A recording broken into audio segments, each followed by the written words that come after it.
Okay, I noticed something actually. The title screen reflects where my last place was. That's a nice little touch.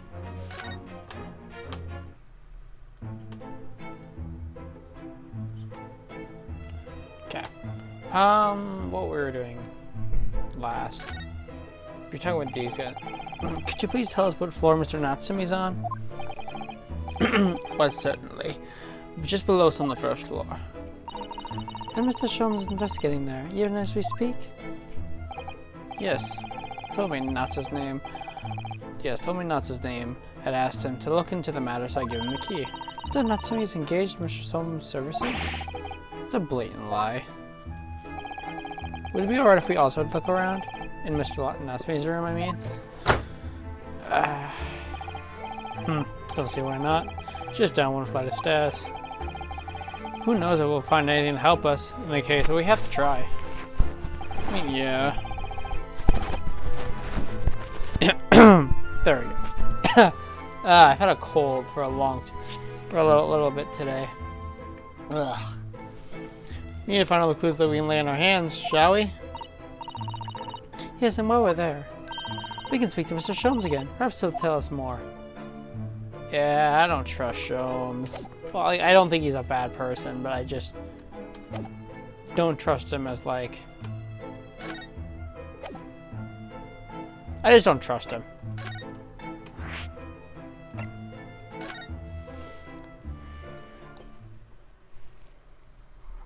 Oh yeah, I've moved Golfin over here. I think he deserves to be there. Whoa. The cat really stands out. Just look at this place. And smell it. It's so musty in here. What does musty smell like? I never really... Like, I've heard that word before, but musty means old, dusty. I don't never use that term before.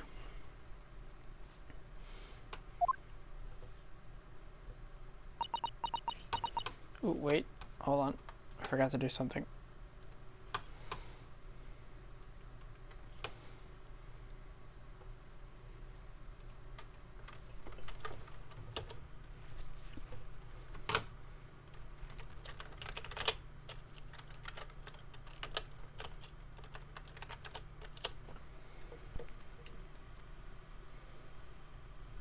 Okay. Sorry about that. I don't think I've ever seen so many books in all my life. No, me neither. I think this is a bit much. It's so dark in here, too. How are you supposed to read when it's so dark? Well, do electrical lamps exist now? I feel like it... Is that a window over there? Well, it was a window, I think. Yes. Once upon a time. For some reason, they closed up with bricks and mortar. So this is where Mr. Natsume lives. By the way... I haven't spotted Mr. Sholmes anywhere, have you? Oh, he's somewhere. That's true. Well, according to what Mr. Garadeb told us, the great detective should be around here somewhere investigating.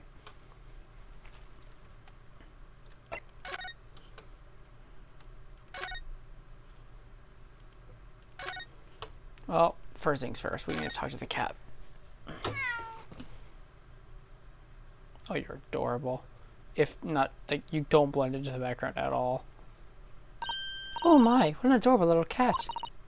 Perhaps he's looking after all the books while his master is away. I don't know about that. He disappeared into that pile of books as quick as a flash. It was a tricolor Mickey, wasn't it? Did they even have that sort of cat in here in Great Britain? Perhaps there's not to be brought that little creature with him from Japan. That made me feel homesick now. Already? I've only been in the country for 2 days.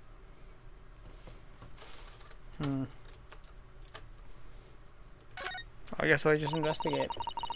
It does seem to be wedged into a crevasse between the mountains of books on either side. I suppose Mr. Natsume would sit there and read it while stroking his cat. What? Like a Bond villain? He's surrounded on all sides of these towering tomes. Surely he dreamt of books every night as well. Yes, he must have done, mustn't he? Oh, what's this? It's a receipt for a second-hand bookshop. Your books. Oh yeah, Mr. Natsume's name was on it. Look, and the date of purchase. Ah, 2 days ago at 4:45 p.m. That's the day of the incident. That's a short while before he was embroiled by that terrible attack. He must have been on his way back from buying some old books. Okay. Does knowing the location he came from help that much, though? Fuck, he's got so much shit. I don't even know where to start. Look at all the books stacked up there. They almost reach the ceiling.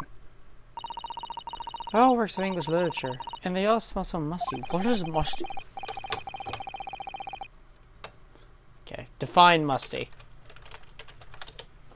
Musty, adjective. Having a stale, moldy, or damp smell. Okay. I can imagine that, I guess. Fuck. I need a drink.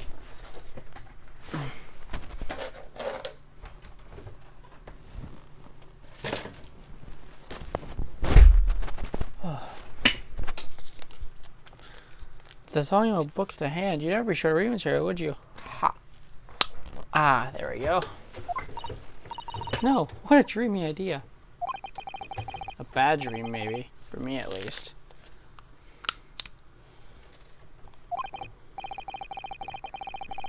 Mind you, I don't imagine the book that's at the bottom of the pile will ever be read again. So reading is an experience that comes but once in a lifetime, just as the tea ceremony teaches us. I certainly didn't expect the conversation turned down a path of tea ceremony philosophy. Great. Okay, yeah, that was... You can't tell me that this window has something to do with the murder. Could you even call this a window? I think so. It was a window at one time, after all. Although all that remains is a frame and some bricks now. It's really just a wall then, isn't it? But why would anyone deliberately brick it up like that? I'm afraid I have no idea. Ah! Perhaps it's nuts who painted the brick design enough whimsy. Ugh, that's alarmingly feasible. Anyway, whatever the reason, the lack of ventilation here makes this place very oppressive. It does. I imagine being cooped up in the room like this would be extremely trying.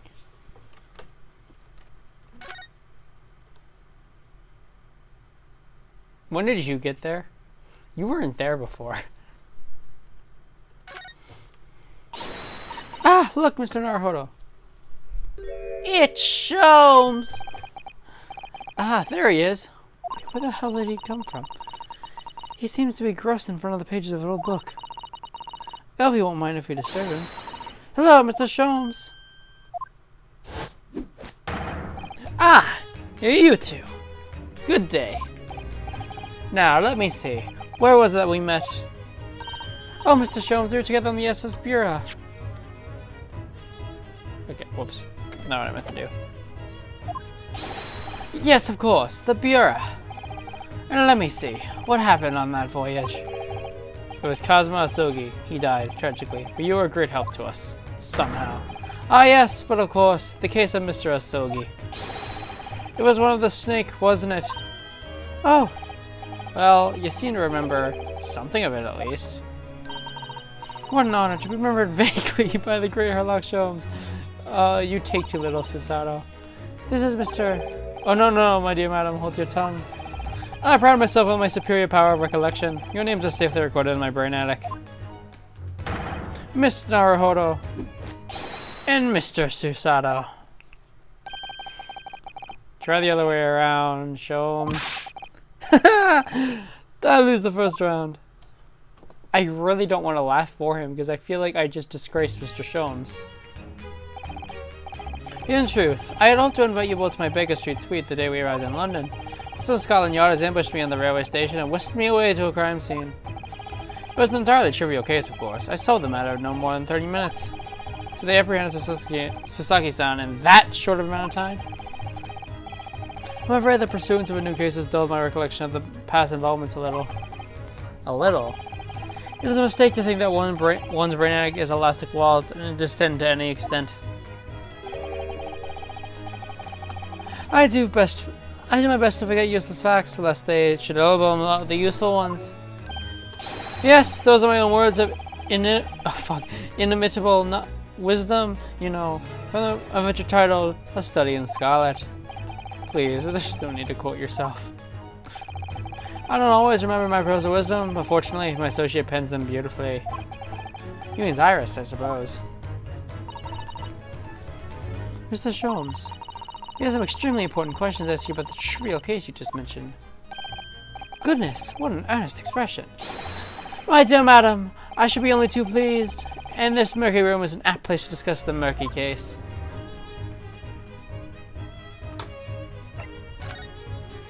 Alright. So yeah, what gave him away? We know this to be lodging of a Japanese foreigner with a student named Sasaki Natsume. He seems to have assisted in his arrest, Mr. Sholmes, and with the stabbing of a young woman out here on Briar Road. Natsume. Yes, I believe the name was rather along the lines. Mr. Natsume denies it. Was it really justifiable to arrest him on so little?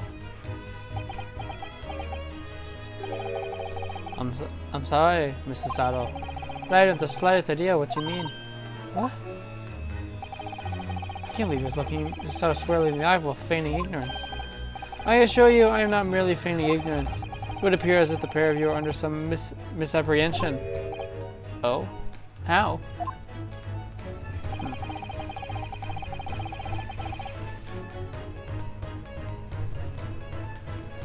It appears someone is vacuuming outside my dorm. It doesn't make sense. The detective of Scotland Yard made the following request to me, and I quote verbatim. We need you to ascertain the identity and whereabouts of a man seen fleeing the crime scene. Ah, a man seen fleeing. There were a number of books scattered on the pavement at the scene. From the book plates, I was quickly able to determine the bookshop from which they had purchased. On speaking with the proprietor, I was immediately led to this address. Elementary, wouldn't you say? I believe there was a receipt around here somewhere from the establishment in question. So you don't think Mr. Natsume is the culprit, then? That I could not tell you. It was aggravating my faculties, hence why I returned here. However, this place is a trove of fascinating books. I found myself quite lost in bibliophily. Alright. Do not be deceived into believing that I am a man of leisure. No, no, no. Oh dear.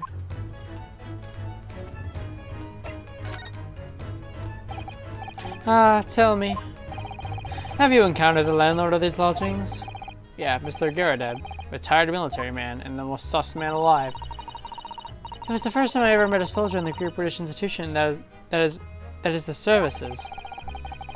It was the first time I ever met a maid from the Great British institution that is service.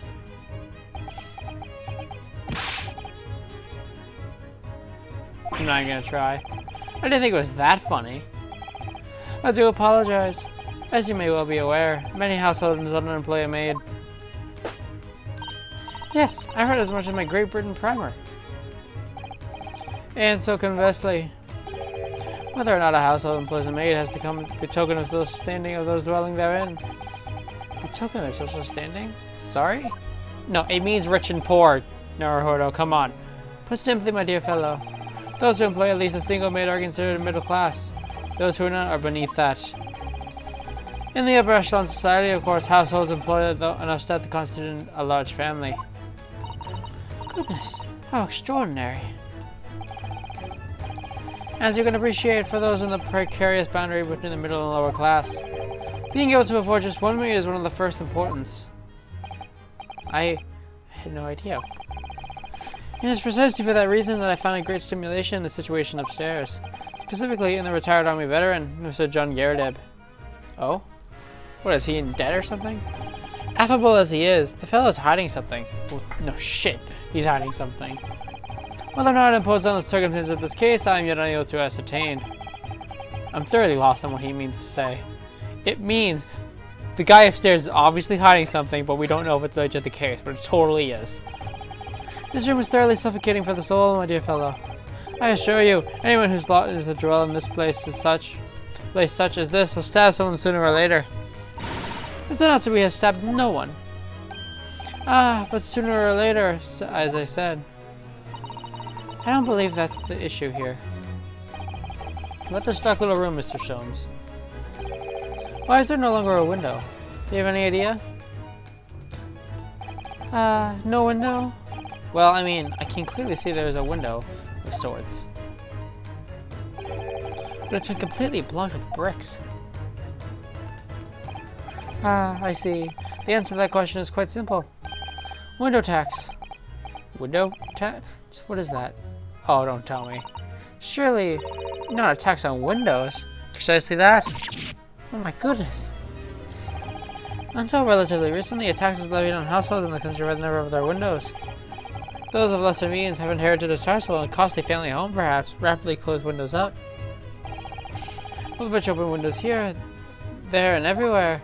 In an effort to curry favor in those in power by furnishing them with large sums of tax money.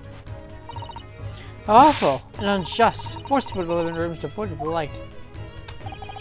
Indeed, disease was rife as a result. So some 40 years ago, or thereabout, a window tax was abolished. Much legacy remains, as you can see, in squattering lodgings such as these, for example. I suppose Mr. Sesami's stipend for living here in London isn't very generous, perhaps. It appears so. I've done a little digging, and discovered that these lodgings were offered as an extraordinarily low price. This room is so awful, I should think. Apparently Mr. Natsumi only moved here 1 week ago. Yes, that's correct. However, I don't believe the low rent is explained by the shabby nature of the accommodation. Oh? Was someone murdered here? Was someone murdered here? Still, that is of no relevance here. I am a matter not worthy of further attention. You sure? I'm curious now. So was someone murdered here? That would lower the price. I feel like that'd be obvious to figure out.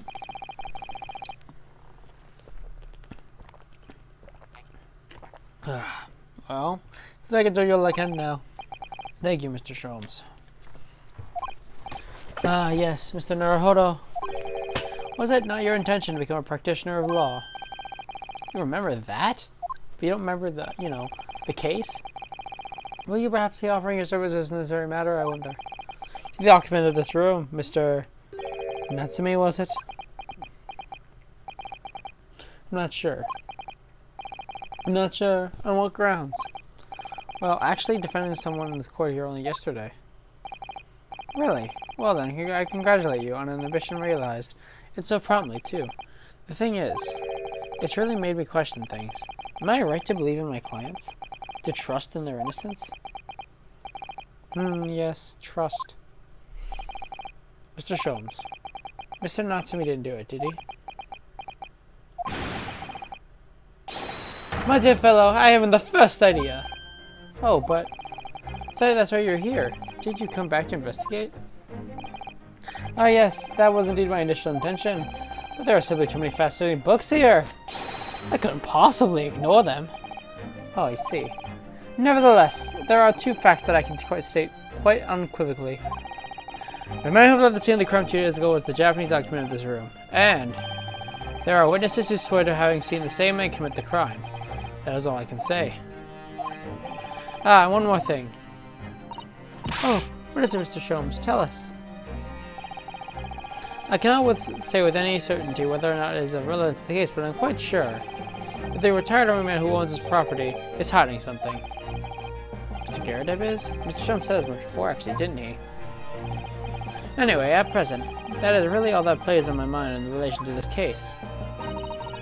So Naruhodo, as yet our investigations have covered nothing that could help us establish Mr. Natsumi's innocence. No, you're right. Perhaps it's time we probed a little deeper into Mr. Garrett's secret. Just remember, I cannot be sure whether the landlord's secret will prove of relevance or not. But I wish you every success, of course, Mr. Naruhodo. A busy man indeed. He's gone back to his book in the corner of the room.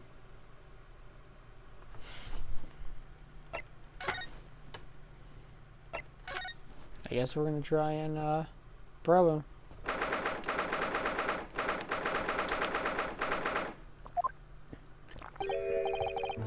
You pair again.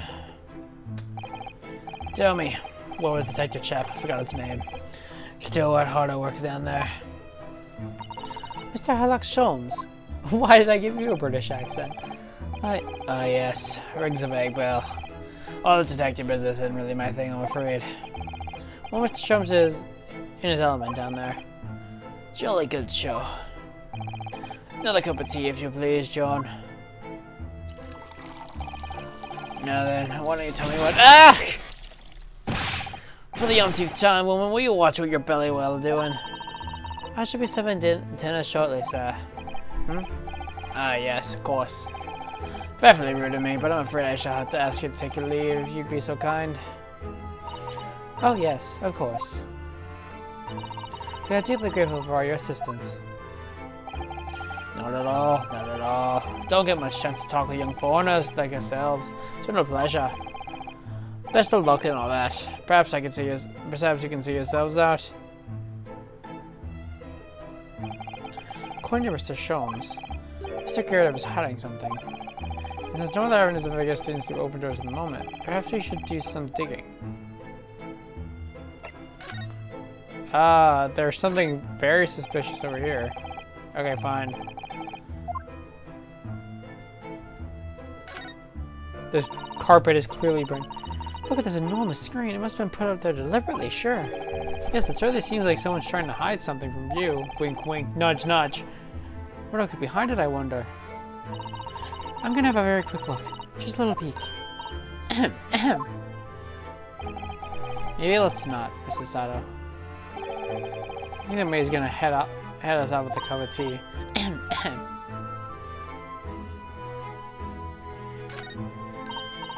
Oh look! What a wonderful collection of cakes lined up on that gleaming silver cake stand. Lined up? It looks more like someone has half demolished them to me. Afternoon tea time is an indulgence, you know. It's quite the English way.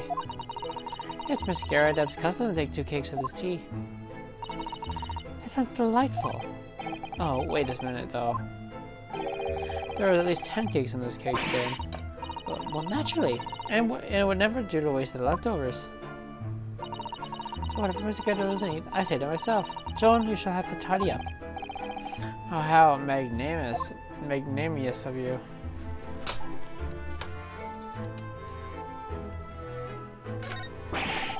It's a full-size cannon. What's it doing here? Oh my, it's real. I thought it might be a replica. That old thing? Bah. It's a little more than a toy.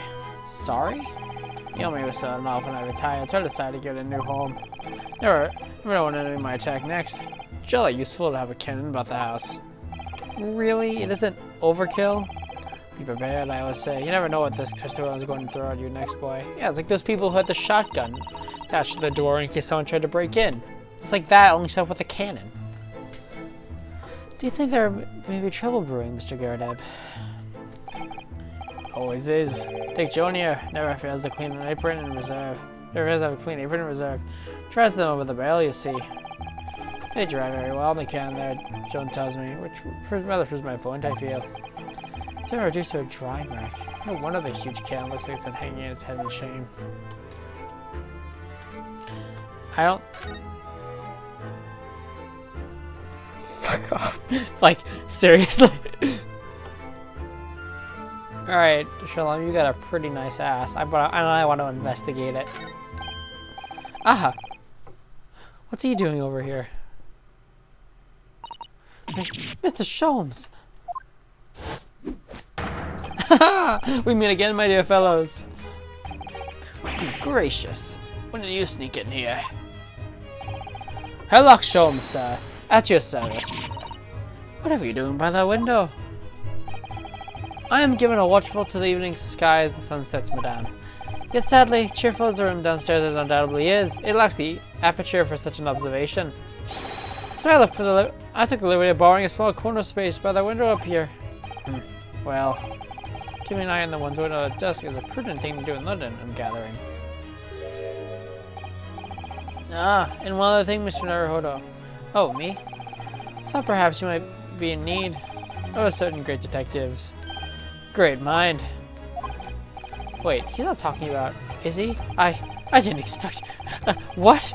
I didn't expect to go through this so soon. I'm not ready. Do you mean, Mr. Sholmes? There's a mighty secret in this modest room. My eyes see even more trivial trifles.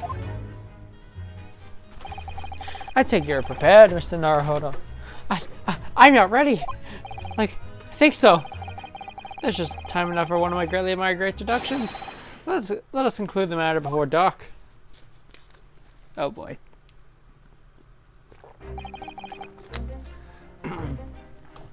Mr. Garadeb, though it would seem you are a military man of considerable distinguished service, your standing in the landlord is most certainly not what you might call first rate. I'm afraid, sir, that is all too clear to me. There are two conclusions I've been able to draw by careful observation of your living arrangements. Sorry, excuse me. I ate something before this, and I don't think it went down that well. I beg your pardon. The first is that, even as we speak, you are concealing the presence of a ferocious beast in your care. And the second is that the result of the beast's violent rampage, you have lost something very dear to you. Just never heard her look. Dylan's broken down in a cold sweat. Unbelievable. I see Mr. Shum's conclusions are both spot on. How could you possibly? How could I possibly know? You mean to inquire? The answer couldn't be simpler, sir. For in this tension of logic and reasoning, I am the king of beasts. And I know only too well that wild beasts are not easily tamed. So, shall we begin? Once again, Herlock Sholmes is proud to present his Logic and Reasoning Spectacular.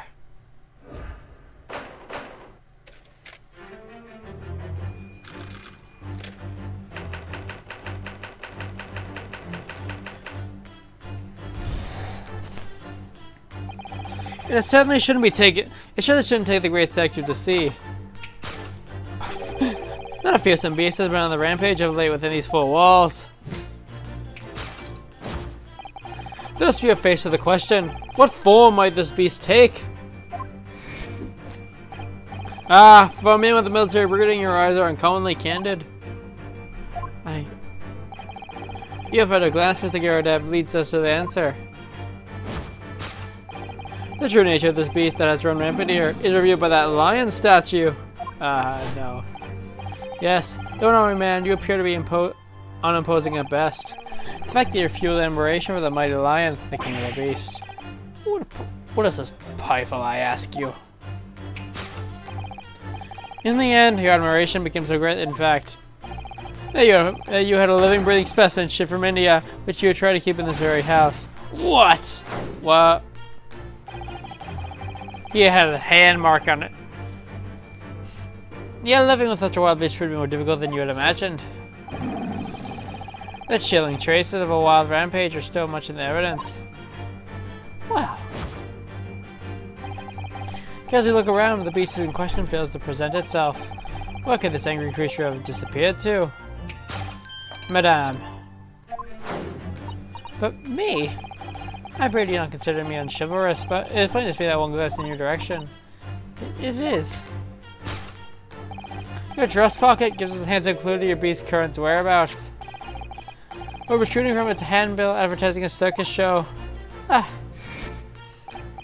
Yes, you sought to dispose of this terrifying lion, Mr. Garadeb. At Batty's Circus. A traveling show currently sojourning in a nearby park. I have observed the tents. You sold the savage lion, sir, to the circus troupe. I most certainly did not. I believe I have made my point.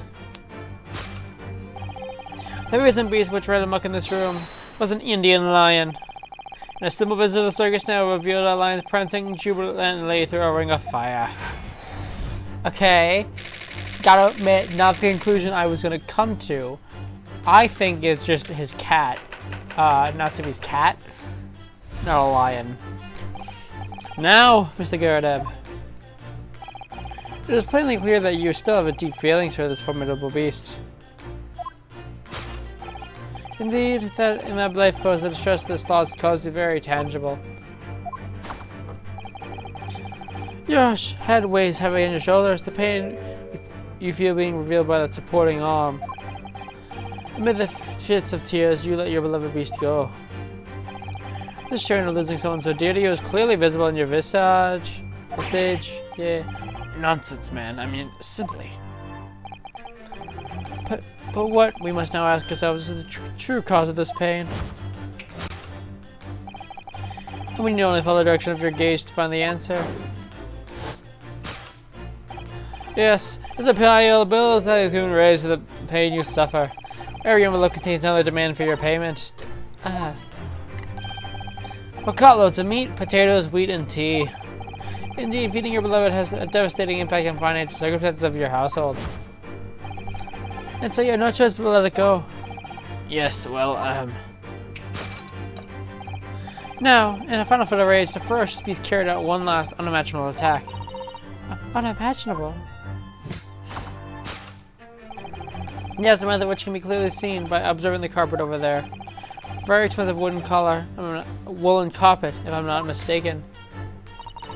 Oh dearie me. What could have caused such a destructive outburst? This time, madame, I'm afraid it's you who has inevitably revealed the truth to me. Your wondering eye has settled upon the answer very neatly indeed. Yes, to explain the dire straits of the carpet, we only need to look at that tower of cakes. There's no creature more dangerous on this earth than a beast with an unsatiated appetite. Was it or was it not once said by a certain noble woman, if they have no bread, let them eat cake. She didn't say that, or whatever. Food is at the heart of all tragedy, in fact. Whatever do you mean? Having tired of the taste of cake, the beast began to stalk its next prey. I'm sure I need not spell it out for the nature of this final act of destruction carried out by the beast. There is only one logical conclusion.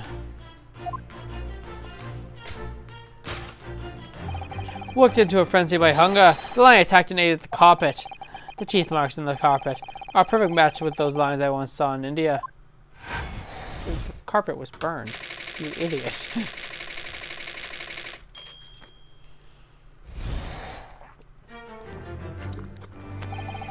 Thus concludes Sherlock Holmes' great deduction of this beastly puzzle.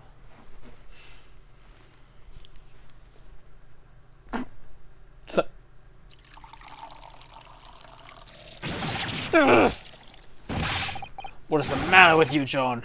You're pouring scalding hot tea all over me. Oh, I'm sorry, Mr. Gerardep. I'm afraid I didn't notice. My deductions can be startlingly sharp. It stands to reason that your cup runneth over. Indeed, my revelations can make people spill tears at times, too. Oh. Mr. Sholmes, sorry to butt in, again, but can I make an observation? Why, certainly, Mr. Naruhodo. What is it, again? Well, your deductions just now. Do you really think a lion could have fit inside a room of this size? Indeed, there's only explanation for the facts. Terrifying truth is all too often lies beyond the realms of common sense. And wouldn't it be reasonable to consider what lies inside the realm of common sense? What if an uncaged lion had run amok in this very room? Surely Mr. Gerardep and his maid would have been hurt, or worse. Ah, that's where you are stuck. No doubt the former military man had a grudge against that beast using that Gallard's cannon. They said they sold the lion to a circus. What about the food? Meat and potatoes are one thing. But I don't believe I have ever heard a lion that drinks tea. My dear Miss Satis, it occurs to me that with some regularity, that irrespective of race and breeding, whatever anyone lands in Great British soil, they are infused with a high appropriate taste for afternoon tea. Oh, what a glorious notion! Don't think it applies to lions. Well then, Mr. Naruhodo, it's your turn to shine again. I had a feeling that was coming. A slight massage. That's all Mr. Deductions need. You can do it. Excellent. I'm waiting for my trusted partner in deduction to step forward, Mr. Naruhodo. We don't even know yet whether or not this is going to help in this Natsumi's case. Still, covering the truth is always worthwhile, whatever the motivation. It's also kind of fun. At least, that's what I want to believe. Let's start again. From the beginning. Of Sherlock Holmes' Logic and Reasoning Spectacular. Course correction.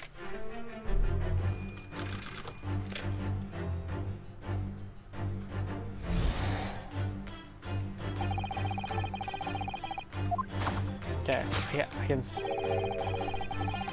On a rampage with these 4 walls. Thus we are faced with the question, what form will this beast take? Ah, for a man with military breeding, your eyes are uncommonly candid. Your furtive glaze, Mr. Garradab, leads us directly to the answer. The true nature of this beast run rampant here. If we're about a lion statue, no. Stop. It's not the lion. I really didn't think the lion thing. I really didn't see the lion thing coming. No, but if you observe Mr. Garradab's reaction, it rather seems though the some beast did indeed run amok in here in this room. Yes, something very fierce nature, like a cat. It could have been a lion transported from India. So what was it then? We must follow Garradab's gaze, and it'll lead us to the true answer. Okay, well, what else we got?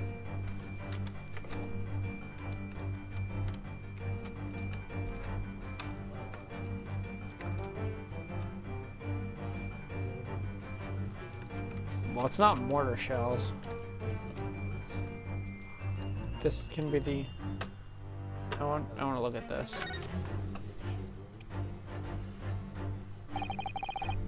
What's this photograph? Appears to be Mr. Garradab's wedding. He looks very happy, doesn't he? He does, but he can't make out his bride. How unfortunate. Something must have struck the glass over the woman's face. I wonder what happened. Probably best not to delve too deeply there.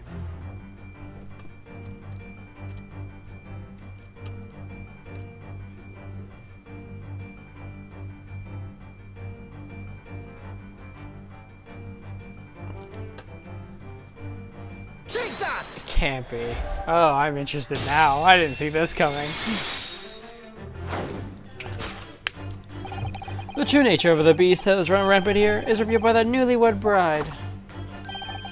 Precisely, Mr. Naruhodo. No other explanation could possibly fit. Yes, this frame print pictures of your wife, Mr. Garradab. And while we lament the fact that her face is obscured, we can still make out her mighty arms, and note that the considerable horsepower they must contain. Oh, indeed, surely anyone with such powerful constitution would be honored to be described as a beast. Honored might be stretching the point. Too late! The fact that remains of the beast, which is so clearly savage, is true.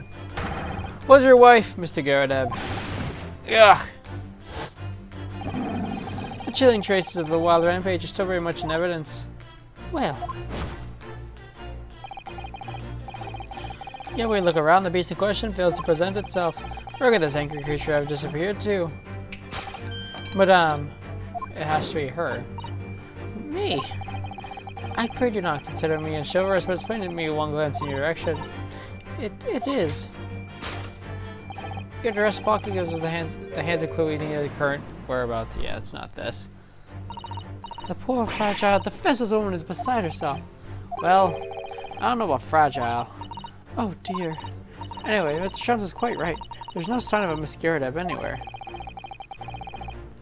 It seems that there is a clue to whereabouts, a clue that the maid is trying to hide. Wonder where Mr. Garradab's wife could be.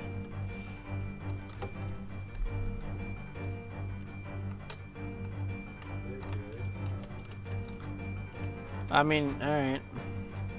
Take that!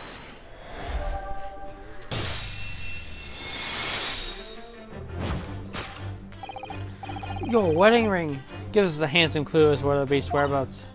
Ah. Indeed it does. That flowery band gleaming on your finger gives you away.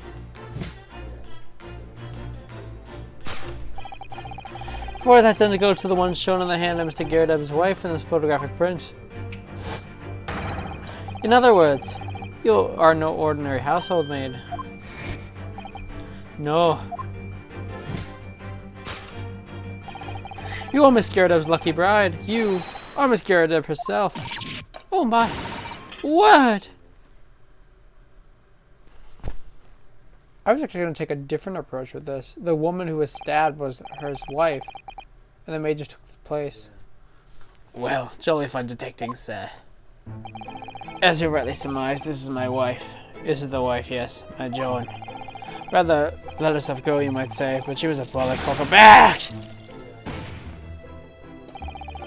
would appear that you don't live in the most comfortable of circumstances. After all, you are a retired army man, yet you are in the business of renting out rooms. Ugh. I would assume, therefore, you have insufficient means to employ a maid. Would that be correct? It's not right, I tell you. I was second lieutenant of the 3rd Regiment. A menace's pride, don't you know?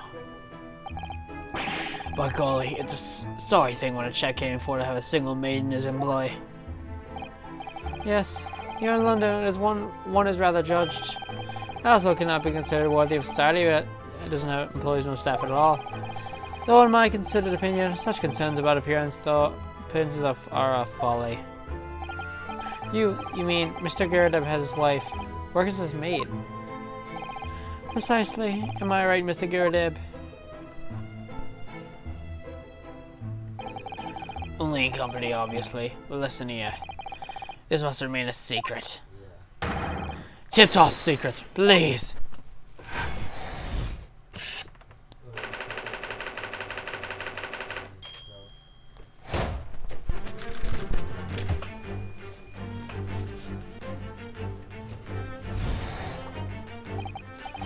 Now, Mr. Gerardeb, it is plainly clear that you still have deep feelings for this formidable beast. Indeed, that in that life pose, the distress has lost caused you a veritable tangible. Your head weighs heavy on your shoulders. The pain you feel is being revealed on that supporting arm. Nope, it's that little handprint on the side of his face. This terms is quite something. Still is calling Mr. Gerardeb's wife a beast. Yes, as a woman, that feels rather uncomfortable. Mr. Gerardeb is standing beside her husband as we speak. In other words, he hasn't lost his beloved at all, has he? Oh, how true. So perhaps that supporting arm that seems to be propping up his head is so less significance then. According to Mr. Sholmes, Mr. Gerardeb's pain is tangible, though. What could that pose really signify? Yeah, slap cheek. Oh my! Look at that bright red mark. Gosh, it's quite something. It's clearly made by somebody's hand. Yes, Mr. Gerardeb has been slapped on the face, it seems. Hard. I've never seen such a clearly defined mark. Whoever could have done such a thing? Well, there's a very limited number of candidates, I'd say. Take that!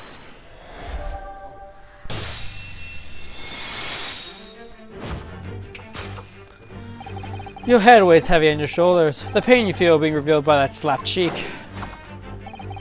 And of course, the deliverer of that impressive mark on your cheek that refuses to fade. Was you, Madame Jean Gerardeb? Well, yes. You have been desperate to hide that slap mark on your cheek, sir. Ugh.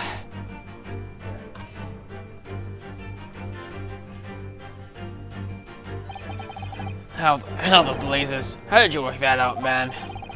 Nothing clearer than was the one trained in the art of observation, my dear fellow. That's why you haven't looked directly at us even once. To get the other side from view. Well, Now, let us proceed to the next conundrum. Why were you subjected to the violent slap? In other words, we must ask ourselves what caused Madame Gerardeb to fly into our age. And we need only follow the direction of your gaze to find the answer. Yes, it's the pile of bills that has given rise to the pain you suffer. No. Didn't Mr. Sholmes say the bills were for her lion fodder? Yes, but now we've established that the lion never existed. Which can only mean that the thing responsible for gobbling up all the food was Miss Gerardeb's wife. She's not a Naruto, she's a person, not a thing. Yes, well, semantics. She's also the person who gave her husband a money slap around to the face. So what's so hard that it left a perfect hand mark, in fact? Yes, why would one want to hit her husband with such force, I wonder? I'd love to know the answer to that question. Well, let me take a look at that bookmark for a second. Ah, so much fun to reading this book at the moment. The bookmark here. Look, Mr. Gerardeb was clearly an avid reader. Oh, wait a minute. I don't think this is a bookmark. Oh no? So it isn't. It's a note written by a woman's hand. Oh, James, I love you. Yours, Mary. And look at the signature here. Lip marks made with lipstick. Oh, what a passionate and romantic gesture. Don't get any ideas, Sada-san. Oh dear, I'm sorry. This bookmark is actually a love note then. Well, we found our... Take that!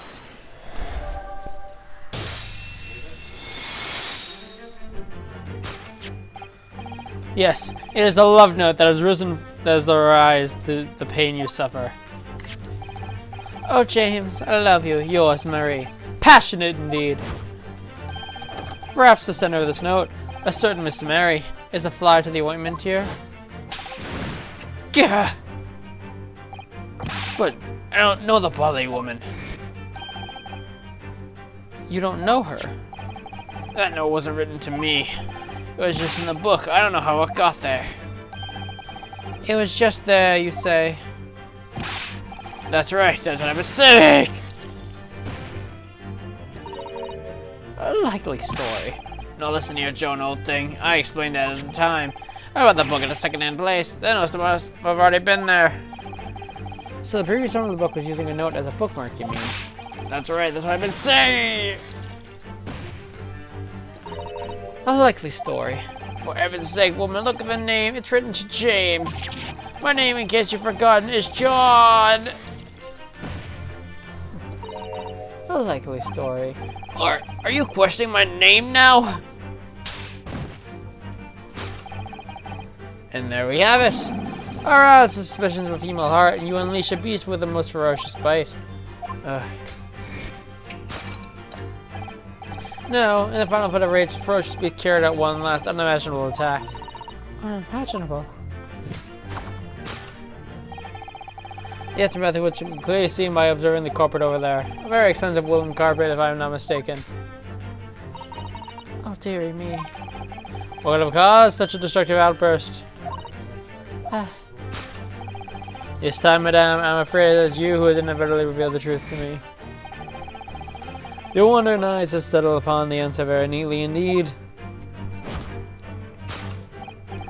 Yes, to explain the dire straits of the carpet, we only need to look at the Tower of Cakes. No, it's the fucking candle. But surely Miss Gerda didn't eat the carpet. No, of course not. There doesn't seem to be any doubt that the state of the disarray in this room is a result of her wild temper. No, that's true. So this is the last part of Mr. Strom's deduction that we need to fix.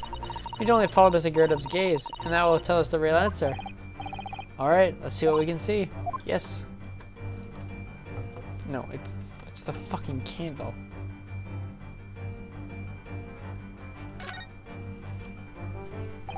The carpet here has been ripped to shreds. Yes, according to Mr. Strom's deduction, the tears match those of the Indian lion teeth exactly. Oh, look here. What is it? If you look closely at the edge, you can see the scorch marks. Oh yes, so you can. In that case, you're gonna ignore the candle? Perhaps the carpet wasn't eaten in normal sense at all. Try to think that in mind.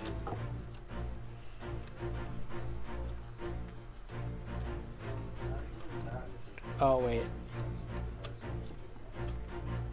Take that!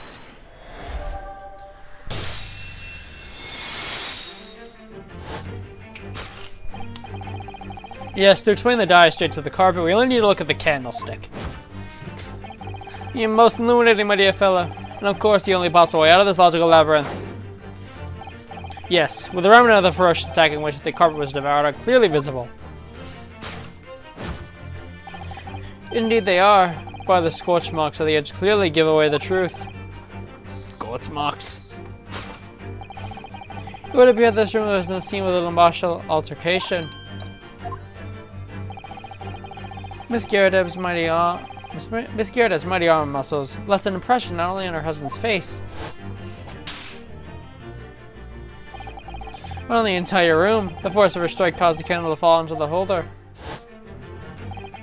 In the seconds, the carpet was alight. The whole room was a corner in the room of flames. Yes, yeah.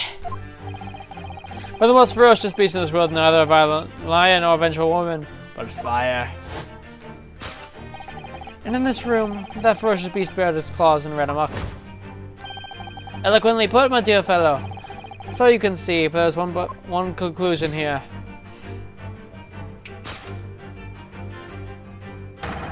After the sparks of martial discord flew, this room was a scene of fire.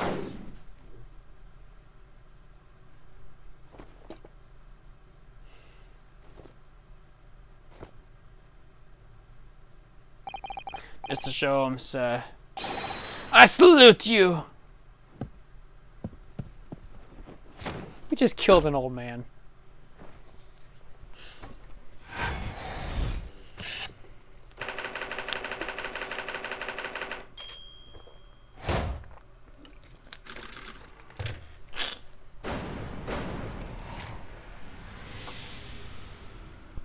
Like, I don't know, like, Sholmes, you can't be this stupid.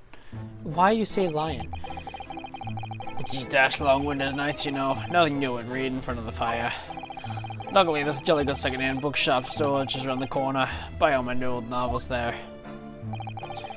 And there's pages in one particular novel. You discovered some rather illicit material, for which your wife admonished you harshly, it seems.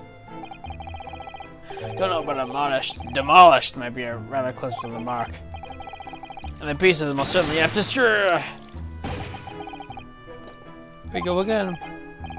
And the carpet was it destroyed by the fire when the candle fell on the floor? Right to say it was. Happened in the blink of an eye, you know. The whole place was filled with smoke. Couldn't see a bally thing. West Culture notes takes the rage and the raging flames. You paint a torrid picture, sir. One that would have been most entertaining. That's sympathy for you.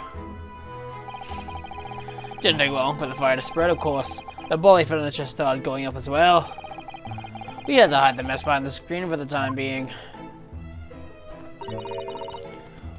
Over here, Mr. Garradeb? Well, you have nothing more to hide now. You know, if you'll allow me.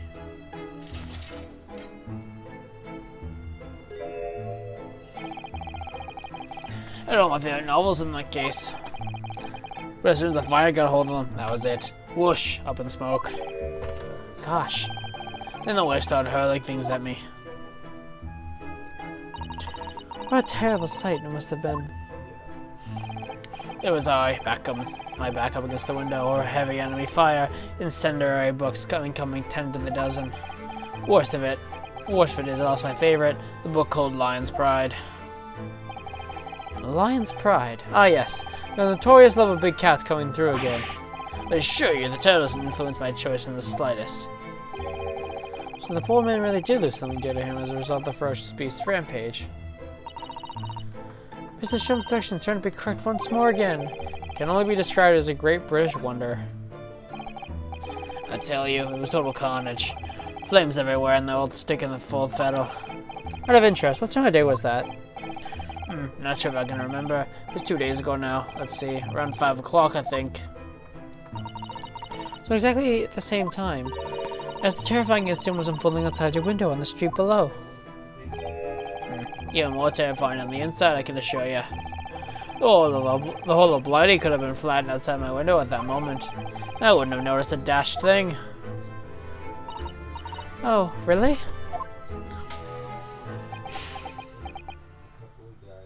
He got his cup of tea! Oh, good for him.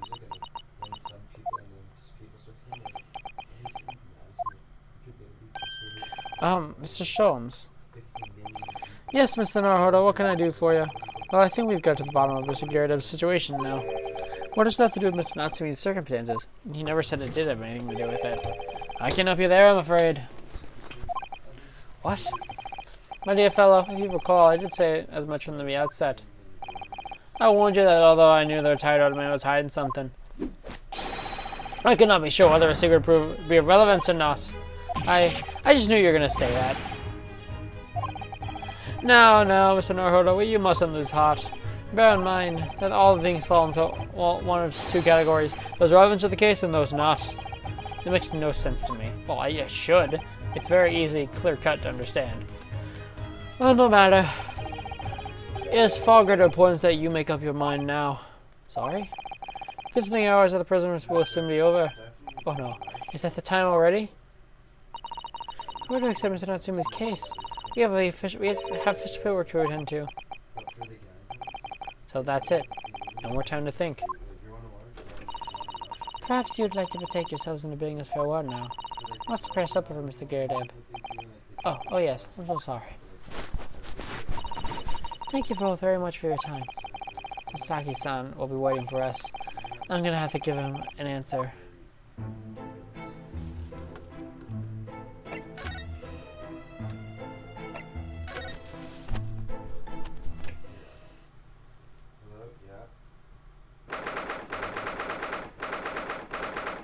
Okay, this is not the prison. I seem to have gotten lost. It's time, Mr. Naruhodo. Let's hurry back to the prison. I was trying to. Yes, I know. Well, let's head to carry. Oh. What's the matter? Like something is going on over there in front of the Gyardeb's house. And we somehow missed it? What the fuck?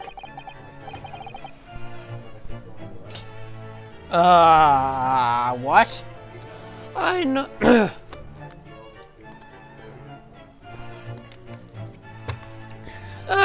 Fuck. I know thee not, old man. Fail to thy prayers. Oh, God. What you calling, old man? You're around looking niminy piminy? Niminy piminy? There are more things in heaven and earth, Horatio. Than are dreamt in your philosophy. Who's this Horatio fella? What are you on about? Excuse me. What the? Who are you now? I'm sorry. It looks as though there might be some problem here. My associate, Mr. Runosuke Naruhodo, is a lawyer, you see. A lawyer? What? I could be any of your assistants and happy to help. I'm from Japan, but I have studied English law. Fine. I'll be on my way for today. You mark my words. This ain't over yet. Get thee to the nunnery. Do I look like a blooming nun to you? Don't tell me you're my witnesses. Oh no. I do hope you're not injured. Oh, fair Eastern maiden, thou art so gentle. Thank you. What was that about? There are more things in heaven and earth, Horatio, than are dreamt up in your philosophy. I'm not Horatio either. Forgive the inquiry, sir, but are you the lodger here, in the Gyardeb residence? Oh, fair Eastern maiden, thou art so right. Yes, I do dwell in this humble abode. So Gyardeb mentioned that he knew the lodger, didn't he? This must be the man. What?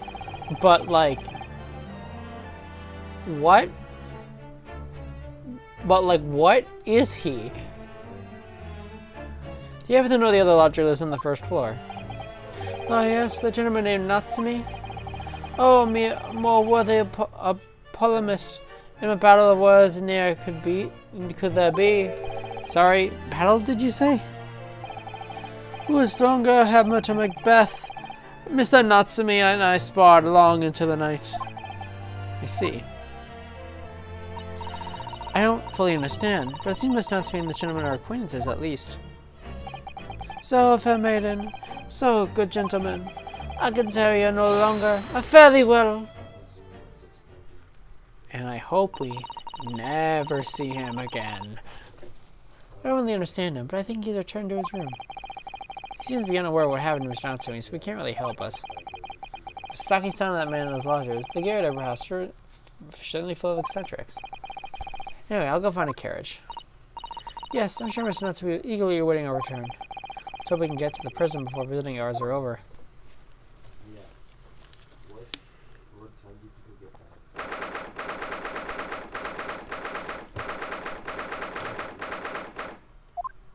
12:01. Okay. That's fine. Oh, it's you. You're here. You came. Welcome, student Mr. Naruhodo Esquire. I can't believe you came back. I'm so touched. I'm sorry to have kept you waiting, Mr. Natsumi. Oh no, think nothing of it. Relax. If I were a cat, I would purr with pleasure at the company of such fine compatriots. Noble, nurturing, never failing Nipponese. I learned in Japanese as Nihon, not Nippon.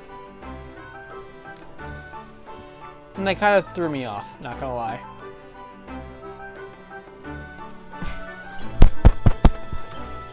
Oh no, I was not carried away. Prosecutor, I'm guessing. Oh, I quite agree. There's nothing more reassuring than the familiarity of one's native land. On the other hand, I'm Western now, I guess. Oh. It is through friendship, transcending international borders, that one truly appreciates the fact. Such is my belief, at least. It's you! The miserable, rotten spy, Sherlock Sholmes! Mr. Sholmes, what are you doing here? I have no intention of doing anything per se, save observing, of course. What do you mean, Mr. Sholmes? Well, having encountered some curious reading material in the gloomful room, and having unmasked the secret identity of that eccentric pair, I decided I should drop on my way home to see how my divested friend is faring. Gloomful room. At least to accommodation here offers a window, my dear fellow. In that case, it is a superior option. Anyway, I must commend you on your taste in books. My day has been a delight, and it cost me not a penny. Ugh! You! How dare you! Sherlock Sholmes! Ugh. I've had it. I'm through. I'm at the end of my rope. Should never have come to Great Britain. It was a terrible mistake. Haunted by spirits in those accursed lodgings, and no doubt my luck will be cursed in tomorrow's trial as well. My whole life is bed-armed. What are you thinking, Mr. Naruhodo? You mentioned that once before, didn't he? That his lodgings were cursed? I mean... And there is much truth in Mr. Mustache's words. What? Cursed is a whole appropriate description, I would say. For the man's lodgings, and indeed for tomorrow's trial. What's that supposed to mean? Zach, I just have to resume at 6:30. Okay.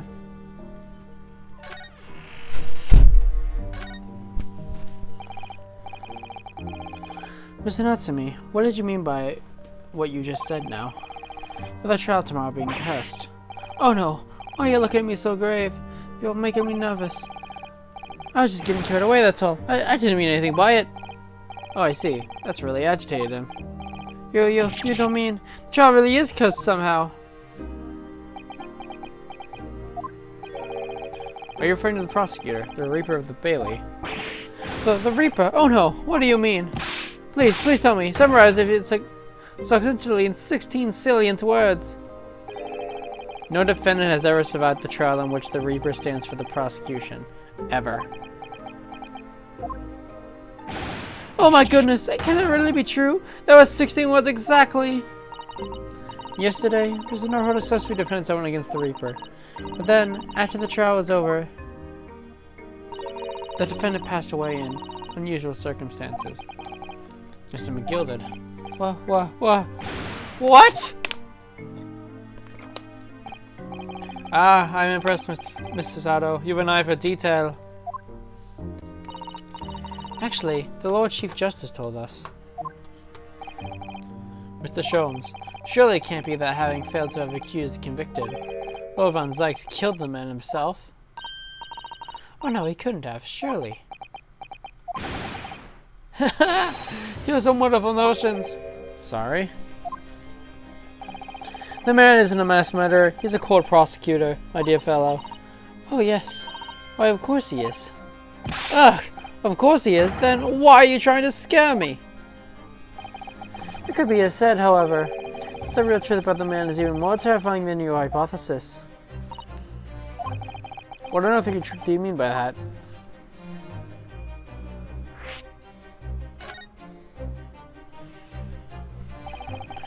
Van Zykes is quite the exceptional man. However, in London courts of law, exceptional does not equate to winning every case without exception. Ah, that's good. Zykes sounds like he's gonna cry tears of joy. As you all know, we're doubt aware, in the British criminal trial there are both a judge and a jury. The judge officiates based on the letter of the law, whilst the jury offers public opinion and common sense. It's an excellent system, whereby a defense skill is considered from several points of view. However, public opinion in particular is somewhat easily manipulated. Right, yeah. Criminals and corrupt lawyers, for that matter, can use it to their advantage. By any means at their disposal, contriving evidence, calling imposters as witnesses, and so on. By such underhanded means, those who want to are able to sway the jury. Which means that even in a light and irrefutable evidence, the prosecution can fail. That means the wrong verdict can be passed.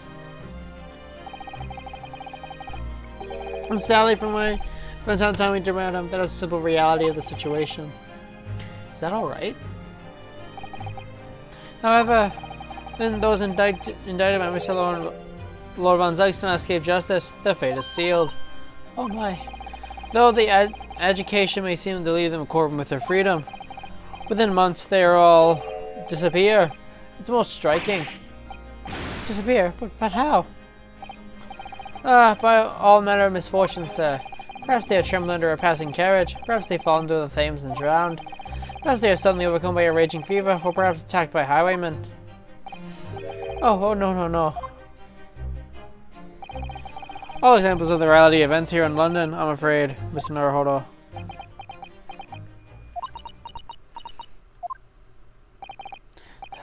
I knew it. I'm a dead dodo, done for, doomed! Now, let's talk about your lodgings for a second here. You think they're cursed? You said cursed lodgings before. Were you referring to your room at Mr. Gerardov's house, I presume? What do you mean? Do you mean to say that you believe the place is cursed? It's been a year now since I came to Great Britain. I only been in London a week before I started to notice strange feelings in myself. That didn't take long then.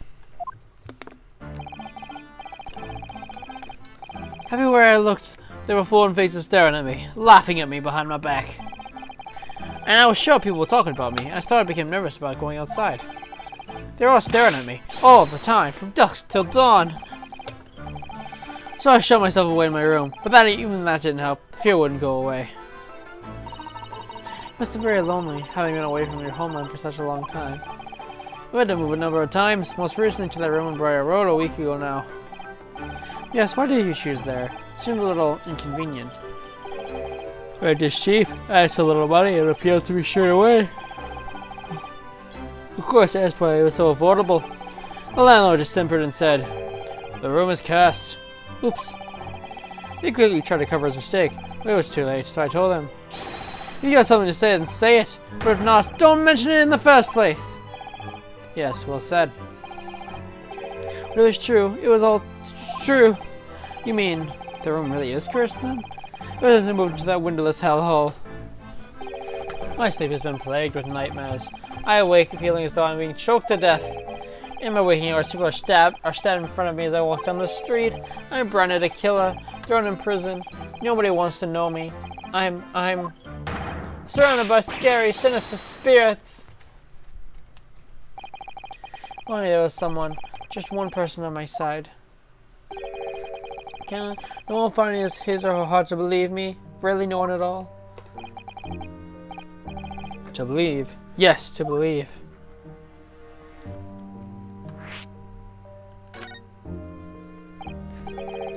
Mr. Sholmes. Mr. Sholmes. Ah, me, Mr. Naruhodo. What can I do for you? This was the case on the SS Bureau, if you recall. Ah, the Bureau. That case. The one with the snake. Well, yes. At the time, I was the suspect, but you believed in me and listened to my side of the story. And you helped us to investigate. I did, didn't I? Interesting. What I want to know is why. Why did you believe me? I see, yes, you mean... because you were a grimly dressed, shady Eastern fellow found in the victims in a locked room. Well, if you like, yes. I'm a little surprised and the answer requires explanation, my dear fellow. It's quite simple, really. You said I didn't do it. But I could have been lying. Surely you must have had your doubts. You must suspect me a little. I think perhaps you have misunderstood. I neither recall believing in you, nor in that which you were telling me. What? You see, the only things I believe in are those I choose to believe in. What? What do you mean, Mr. Sholmes? I make up my own mind about what I believe in and what is not. If I should like to believe in something, I do. The circumstances can hang as far as I'm concerned. But I could have been betrayed your trust. In that case, I should have been made an elementary error of judgment, nothing more. Betrayal of trust is an overused excuse, in my opinion. Meaning, whether or not I should trust in anyone isn't, in the final analysis, down to oneself. It doesn't matter whether or not one can trust oneself. Yes, he's right. He is right. Welcome, student Mr. Naruhodo, Esquire. Whether or not I can believe in myself. A defense lawyer is only good as his faith in his client. And that comes down to how much faith he has in himself. This is a toxic game for lawyers. You're so right, Kazuma.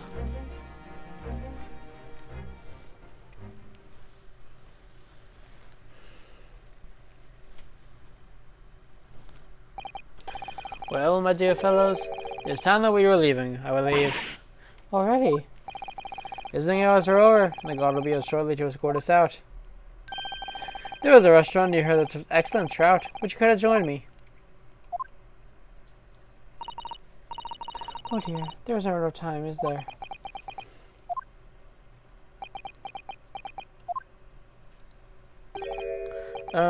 Mr. Natsumi, if you'd like, in the trial tomorrow, I'd happy to represent you.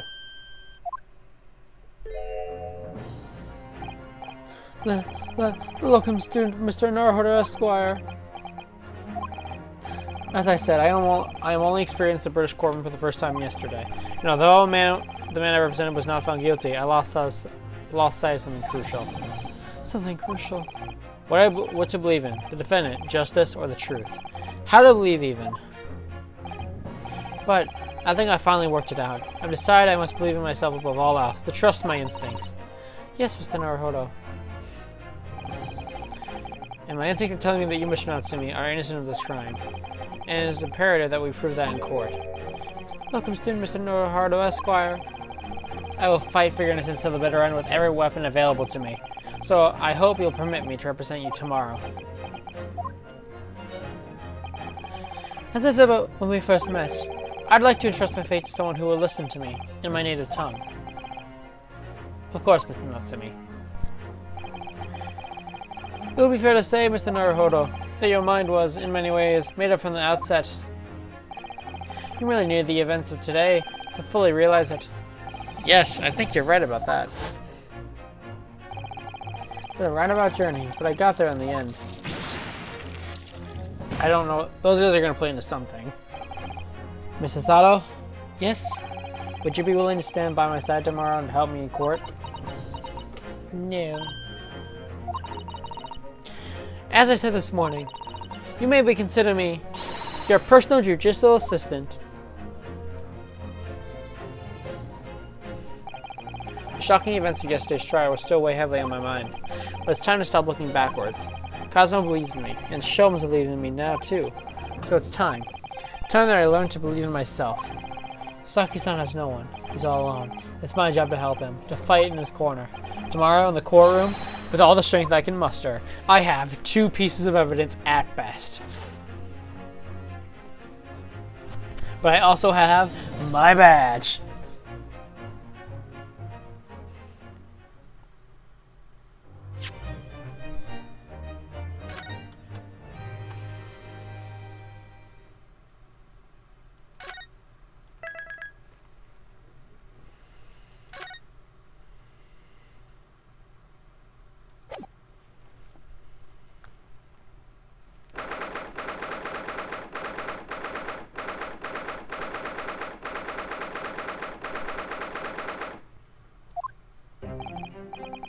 Well, I never expected this.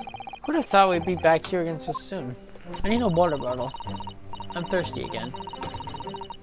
Yeah.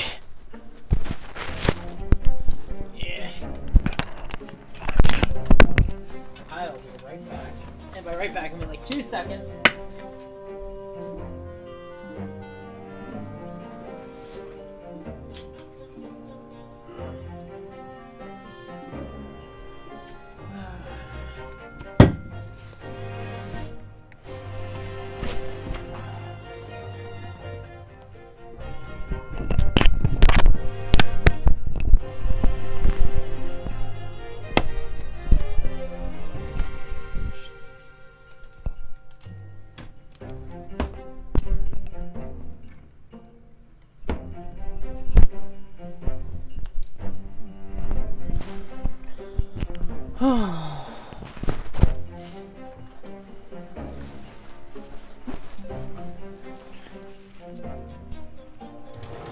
We're on a study tour of Great Britain with the intention of learning the country's legal property. In order to research the latest court proceedings here, we must need as many court experience as possible. Oh yes, I suppose that's true, but for the person in the docket, maybe this will be his or her one only time in court, and it could be life-changing. Which is, treating as research may seem a little crass. Oh, when you put it like that, you're quite right. Good morning! Wow, you didn't look like you sweet up a wink. Your eyes always pink. Ah, Mr. Natsumi, good morning. Oh dear, are you alright? Your eyes are terribly bloodshot. The early bird catches the worm, as they say here in Britain. Yes, I've heard that expression. I really don't want to catch a worm.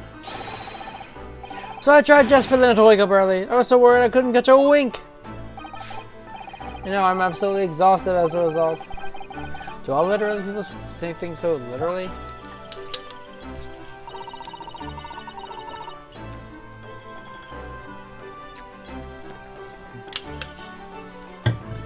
Thank you for putting your faith in us to get it out to me.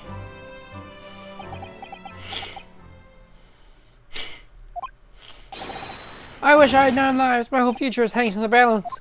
I'm too terrified to tremble. Really? Because I can feel the tremors on the floor. I can't do this. I can't take it. Although, welcome student Mr. Naruhodo Esquire. Yeah? I caught a glimpse of the public gallery as I walked by the courtroom. Such as the opening night of the opera. There are so many people. I had no idea my case is such a notorious affair here in London. Oh, neither did I. Do you know why that might be, Mr. Salas? I'm sorry, Mr. Naruhodo. I had no idea. The all-knowing look on your face is just a coincidence, then, is it? Don't hide the truth from me. It's because of the Reaper, isn't it? Well, Van Sykes. Is that right, Mr. Sato? I purchased as many different newspapers I could find this morning, and yes, Well, Van Sykes is on the front page of every one. I knew it. Soon after the prosecutor was dubbed the Reaper of the Bailey, he stopped appearing in the court, it seems. It's been several years now, in fact, until the day before yesterday. Yes, Inspector Grayson told us something similar, didn't he? The trilogy has marked Lord Van Sykes' return to the courtroom at a very long hiatus. The trial of Magnus McGilded. What a harrowing experience that was. I believe that appearance made even greater waves in the capital than today. We couldn't have realized, of course, having only just arrived in the country. Why is the Reaper back in the Bay so soon? For what appears to be a mundane murder? That's the question the papers are asking, and they're all speculating on various answers. Mundane! Mundane! It's the most significant saga of the century to some of us. Oh dear, I mean no offense, Mr. Natsumi, but that's how the papers are describing it. Well, lest we also forget the fact that it could spark an international incident. Obviously, the reappearance of this infamous prosecutor has caught people's attention, but there's another blatant similarity with the trial of 2 days ago. Yes, I agree. Welcome, student Mr. Naruhodo Esquire. It's you. Me. Well, I suppose that's true. Both times, it is you who stands against the legendary prosecutor. It can only mean that you're friends with the Reaper. Please, I don't rub shoulders with Deathbringers. I'm afraid that there's really only one explanation. It can only be another example, Mr. Naruhodo, of your uncommon bad luck. Thanks for that.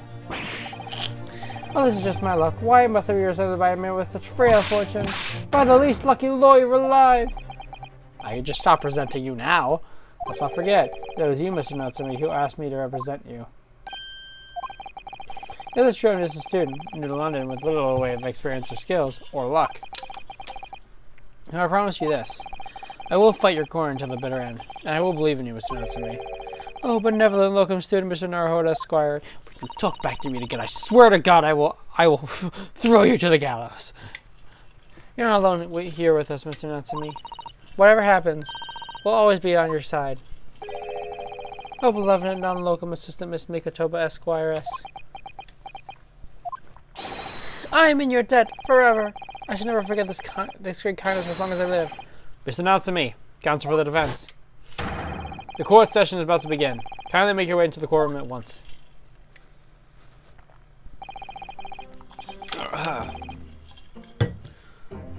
Alright then, Mr. Natsumi. It's time. Let's go.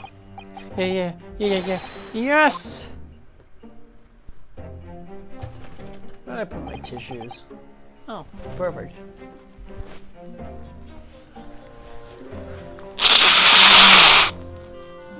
Yeah, you like that sound?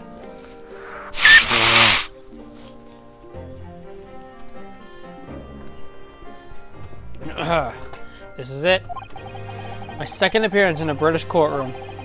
My second trial against the Reaper. I hope you're watching over me, Kazuma. Because this time, I won't let my faith waver. I'll leave my clients to the last. Just like you believed in me. I believe I can do this now. I'm ready for the fight.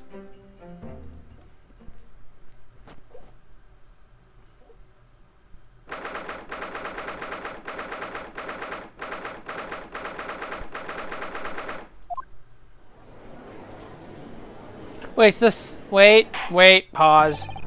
Pause. I saw that maid. That's not fair. Okay. In the name of Her Majesty the Queen, I hereby declare this court to be in session. I now call upon the counsel of the prosecution and defense to declare their willingness to proceed. The prosecution is fully prepared, my lord.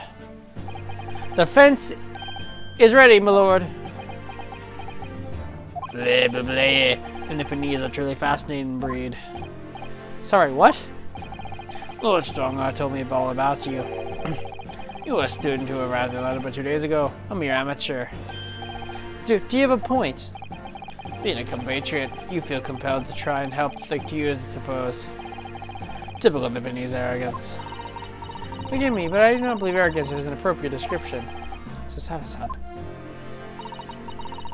After all, at our previous encounter, the defendant was found to be innocent.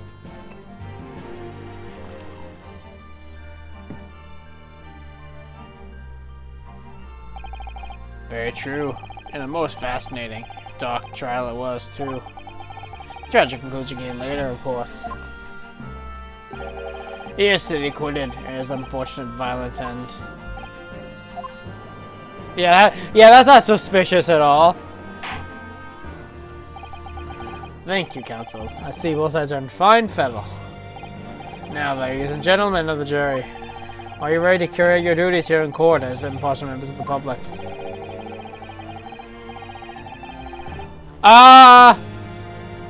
You never know what might be down your luck, right? I believe fair play for everyone. I must warn you, I'm more ruthless than I appear. Oh well, not me. What you see is what you get. I'm a peace-loving fellow. I'm afraid to say, I think it's quite possible that Mustache Foreigner did the deed. Oh, come on. What are we waiting for? No doubt he did it anyway. Oh, Grandpa. Hey, sorry. Didn't quite catch that. Grandpa! Very well. Let us proceed. The opening statements, if you will please, Mr. Lord Von Zykes. Very recently, Great Britain signed an alliance with the rising power of the Far East. The question in the dock today is a student from that same land, a certain Mr. Soseki Natsumi. And while our country has extended this foreign the warmest of welcomes, regrettably, the kindness have not been returned. In fact, the student has cursed the most sinister acts. Of plunging a knife into the back of an innocent woman who was doing nothing but walking down the street. A knife crime? I tell you from bit of experience, those are the worst. Bloody oath they are. Just look at that sallow complexion and short stature. He's one of those dreadful Japanese. Come on, let's get this over with. With me number 1, 2, 3. Sorry, didn't quite catch that. We need to make it. Bray, forget the discourtesy of smashing my hallowed chalice here in the great chamber. Well, we'd forgive you if you just stopped doing it. Allow me to call the first witness to the stand. Very well. Bailiff. This is the judge's voice now. Bailiff. Lady Inspector in, please. Gregson? You're allowed to bring chips in here. Your name and occupation, please. Yes, sir. Tobias Gregson, Detective Inspector at Scotland Yard. Would you please summarize the events of this case for the court, Inspector? The victim is thought to be a young woman in her 20s wearing a bowl of green. I beg your pardon? Thought to be? Yes. Yes, we haven't stabbed. Yes, we haven't stabbed in the back by an attacker's knife. The victim fell unconscious. That was 3 days ago now, and she's been comatose ever since. What? So they don't even know what she is, who she is for sure? Comatose. Oh, comatose, I see. But her life is not in danger. I'm just switching voices, I guess. Whatever. Fuck it. Alright, let's see here. Fortunately for the Eastern student, the charge will not be murder. We'll still send them to the gallows, but they're not going to be a murderer. Bray, elaborate on the details, Inspector. Please stop talking. Fuck. Sir, if I could have everyone look at the street map. Okay. As I mentioned, the incident took place 3 days ago, around 5 in the afternoon. It happened on the pavement running alongside Briar Road, a wide thoroughfare for horse-drawn vehicles. No one happened to be on that street at the time. It has not long since stopped snowing in the street. Miss Green was walking down the street. Outside of the blue, she was approached from behind by the accused and stabbed in the back. Ooh, I got someone watching the stream. Hello. Welcome to the stream. Luckily, Gregson and the young lady's wife was spared. Oh, luckily, the young lady's life was spared, and she was currently being treated in one of the city hospitals. But being unconscious as we've been unable to take a statement for her, of course. This is the case file with everything we know about the victim so far. Thank you, Inspector. And now the court will accept the documents as evidence, if you please. Wait, okay, if they're presuming a name, why do they think it's olive green? Yeah, hold on. What of the weapon that was used? Hold on, I want to look at this. Young woman rendered unconscious, stab wound to the back. Olive green, stout built, early 20s. Pavement of Briar Road, reporting officer Rolly Bates. Victim is still unconscious. Her name was gleaned from personal effects, and everything else is unknown. Apart from a single stab wound to the large eye, no other injuries were observed. The assailant was seen running away by the reporting officer.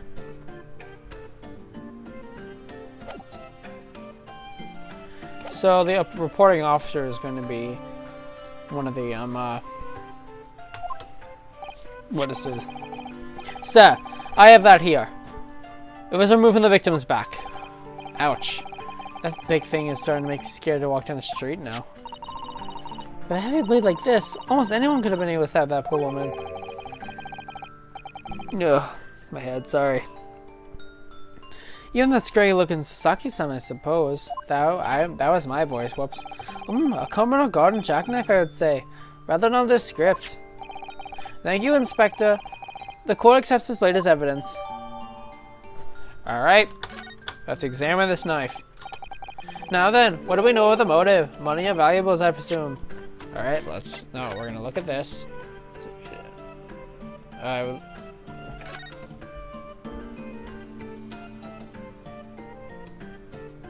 This blade is blunt! How the fuck are you supposed to stab anyone with this?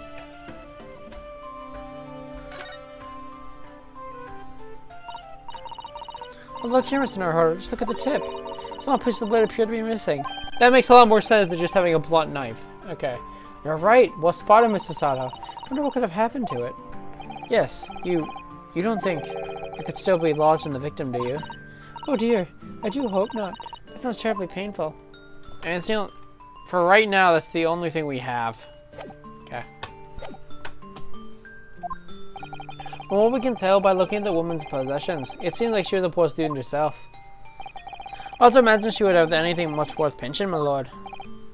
I see. Well, in that case, are we looking for some sort of deep-seated resentment towards the victim? Well, very I couldn't say. While I've been visiting secondhand bookshops, the defendant, Miss Natsumi, doesn't appear to get out much.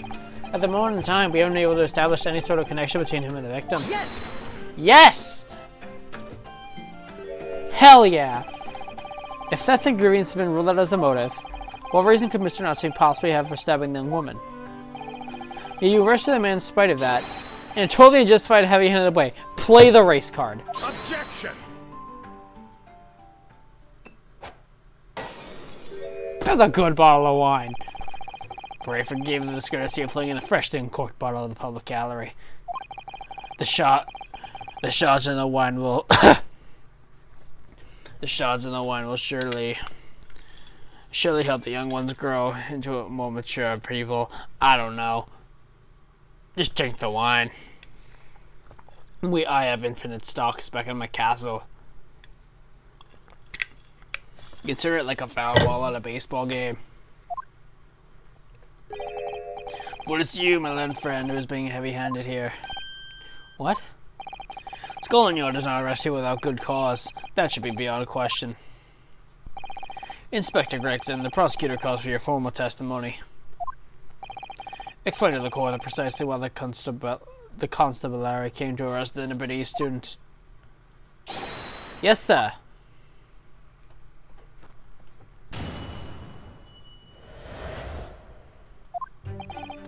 As I said, it was 5 o'clock in the afternoon when the incident occurred, and there was an unusually light fog. Visibility was reasonably good, and there was no one else about but the victim and the accused. Out of the blue, the victim was stabbed from behind, and subsequently collapsed on the pavement. The accused ran off, scattering his belongings all over the floor. Those being the number of old books he just bought. He was on the way home from a bookshop, it seems. It was just a matter of working out who the books belonged to, and we found the book to arrest him. What the books, you say? Yes, my lord. I have a photograph here of the scene of the crime, taken immediately after the incident.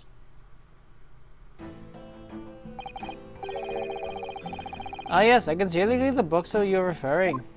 I'm going Indian, I guess. Whoa. I will take that photograph as evidence, please, Inspector. I just gonna keep changing my accent. Anybody is a spineless breed, too cowardly to admit defeat. Denying everything despite the overwhelming evidence to the contrary. All you found were her books over there. I'm sorry, that's not overwhelming evidence. Well, forgive me, little Van Sykes, but the defendant is not denying everything, as you put it. What are you doing, Mr. Sato? Do go on. Mr. Natsumi has admitted to playing some part in the incident. Isn't that right, Mr. Naruhodo? Now that you mention it, when we visited him in the prison yesterday, he did tell us what all happened. As I was walking down the accursed pavement, I could make out a still silhouette of another ahead of me. Woman wearing a green overcoat she was, just as I went to overtake her. She suddenly let out just a little scream and I collapsed into the cold hard slabs of the stone at my feet. I was terrified and I had to get away from there. So I ran, fast my little legs to carry me back to my cursed lodges. A green overcoat. That's exactly the one that Print is wearing. Oh my, a photograph of Print in full color. What will the world come up with next? The defendant has done nothing more than admit he fled the scene of the terrifying incident. It does not mean that he's guilty of a heinous crime by stabbing the woman in the back. There was nobody else there at the time, just the two of them, the victim and the accused. In other words, there's nobody else who could have possibly stabbed the woman, but what if it was a throwing blade? In fact, the accursed concedes. A fact that accused concedes. Ugh. Seems the court's examination could be pivotal, counsel. Proceed, please. Yes, my lord. Nothing for it. I have to use this car examination to turn the tables here. It's our only chance.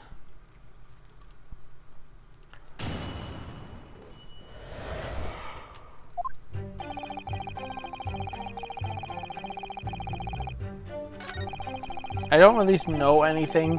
I didn't see anything that was super out of place. I want to press this. How are you able to state that with any certainty? Quite simply, my learned friend, because that is what the witnesses to the crime have told us. Ah, yes, Inspector Gibson mentioned witnesses yesterday, didn't he? That's right. One of them was a policeman, I believe, from Scotland Yard. That's correct, ma'am.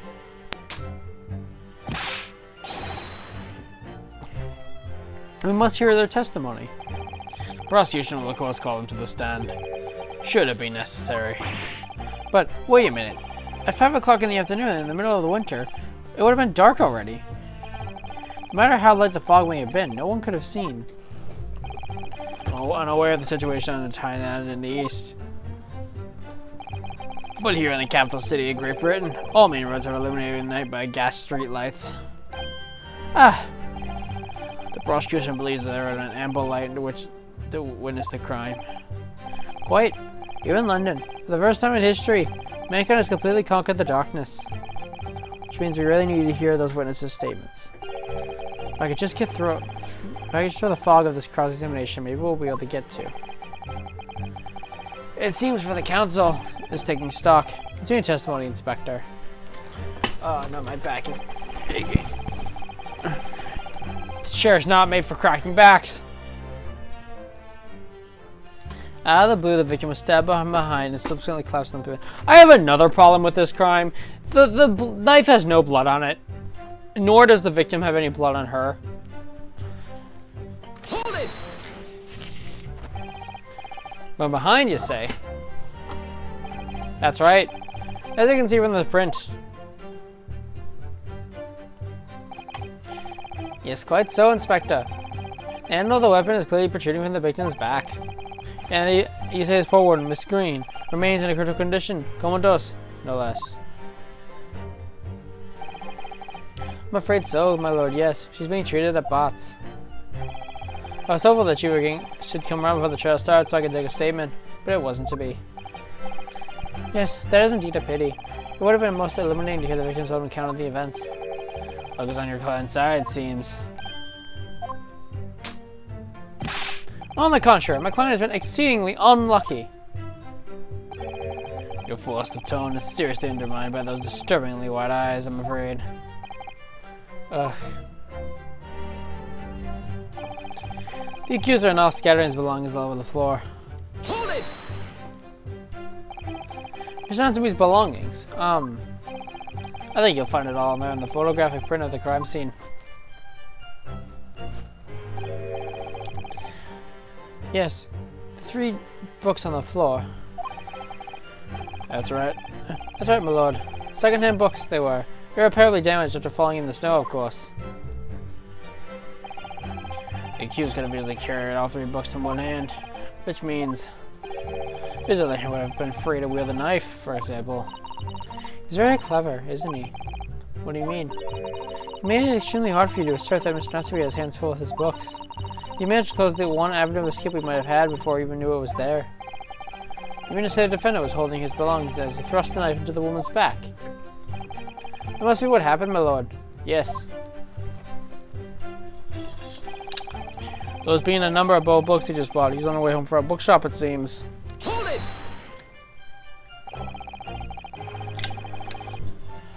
Brandon apparently visits the second-hand bookshop on a daily basis.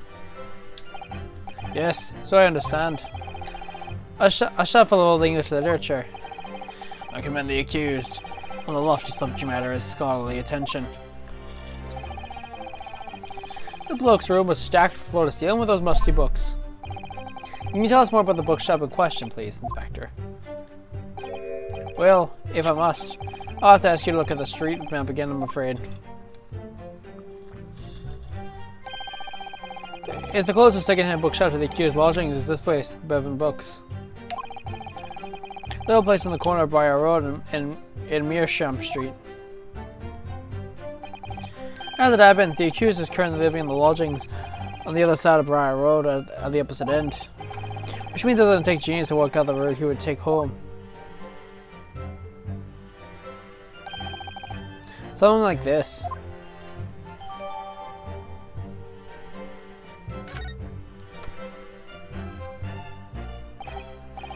Yes, I can go with your conclusion, Inspector. The defendant would most certainly have passed the scene of the crime on his way home in that particular shop. Mr. Naruhodo, I think that's what the inspector just told us. Could turn out to be of some vital importance. Yes, I agree. The most important point that the inspector just made being...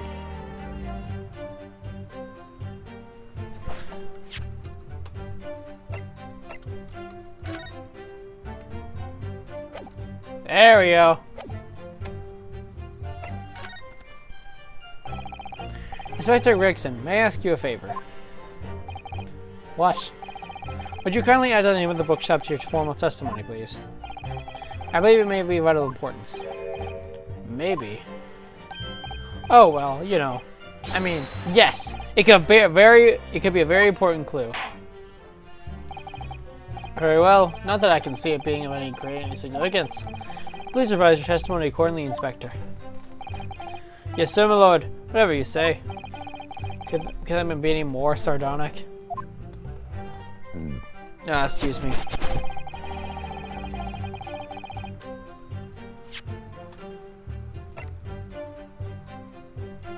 Objection! There we go. Found it. If I could stop you right there, Mr. Gregson. What is it, sunshine? I'm a busy man, you know. This is a receipt we found in Mr. Natsumi's room. It was issued in the day of the incident and details they purchased in 3 second-hand books. And you found that in the accused's rooms, did you? Yes, but the point is not what the receipt is found, but the name of the shop printed on it. Go on. This receipt was issued from a bookshop called Your Books. Your Books? Y-O-R-E, I presume. Yes, my lord. Mr. Natsumi did indeed purchase a number of books on the second-hand bookshop that day. However, the bookshop in question was not Bourbon Books. What? Inspector, do you know any of this other bookshop? Yes, sir. Your Books is another second-hand bookshop not far from Bourbon Books. Just that, well, it's such a small place, I didn't think the accused would have known about it. Objection! But in fact, that is the bookshop which the defendant visited on the day in question. And this receipt proves it. Objection! Yes, but what difference does it make? Wherever the man pushes his musty tones, it makes a difference in the final analysis. I disagree. I mean, after all, I have the stream right here, if that might be of help. Yes, thank you. Have a look at this, please. And please point out where that bookshop is. The defendant had been returning from Bourbon Books. And yes, he would have almost certainly have passed the place where Mr. Green was attacked. However, if we take into account the fact that he was actually at another bookshop, Your Books, it may very well turn out he wouldn't have passed that location at all. Could that be true? My, rather depends on where this other bookshop is, but I do declare it may be possible. Is that right, Mr. Lawyer? What you just said? Absolutely. It absolutely could be right.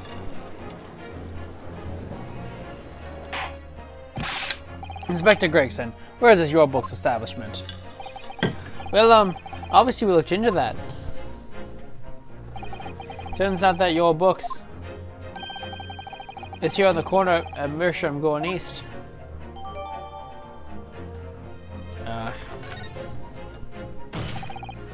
And there you have it.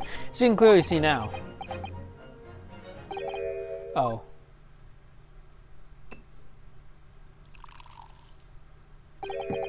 Our Nipponese friend is obviously in training to be a clown in the way he recaps such witticisms. To your future career in the circus. Grr. You put that glass down or I'll put it down for you. I didn't need to spell it out, but here we go. If the accused of coming home from Your Books instead of Bourbon Books, there's no doubt he would still have passed the place where the victim was stabbed. I mean, nothing says it's not the other way. Yes, thank you, Inspector. Ugh. Allow me to read here from my learned, if somewhat slow Nipponese friend. Ow. Wherever the man purchases the musty tomes, it makes no difference in the final analysis. Ugh.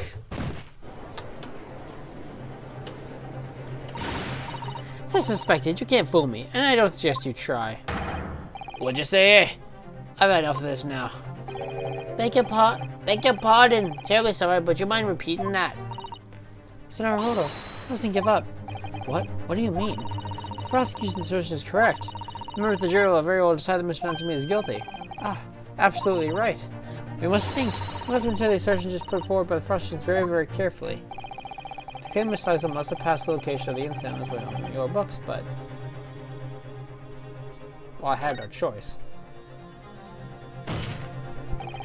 The assertion just made by the prosecution is fundamentally flawed. Explain yourselves, counsel. Yes, my lord. You can see what I mean on this map. Returning from your books to his lodgings. Mr. Natsumi could have followed the route suggested by the prosecution. However, that isn't really conceivable route to take between the two places.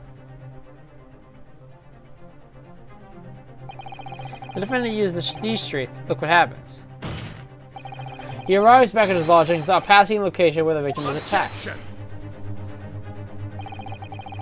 Talking back to a clown is a fool's errand, of course. However, I feel compelled to point out that route is what commonly referred to as the long way around. Ah.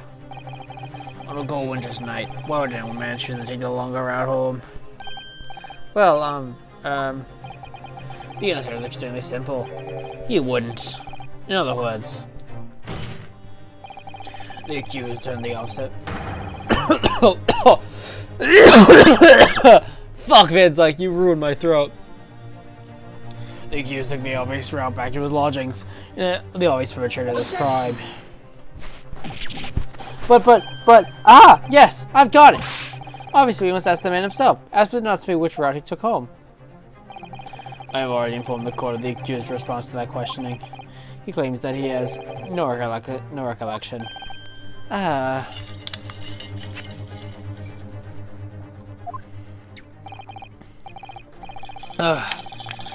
That's right. As I said, the bloke seems to spend his time outside wandering aimlessly from A to B. Today was no exception. He says he doesn't remember where he was or which route he took home. I don't believe this.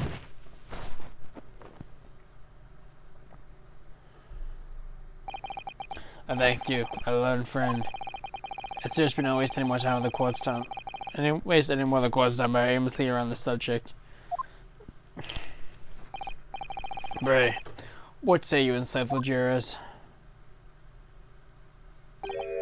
But even if that is the case, the defense still...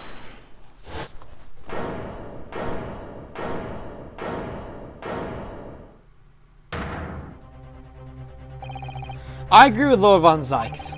Wholeheartedly, in every way. What? I don't believe it. Does this mean we members of the jury are completely convinced now, despite all overwhelming lack of going over the case, to present your findings to the court? Guilty! Guilty. Guilty! Guilty! Guilty! Grandpa, come on! Guilty! Damn it, Grandpa! This is bullshit. Come on. You're starting me off with this shit?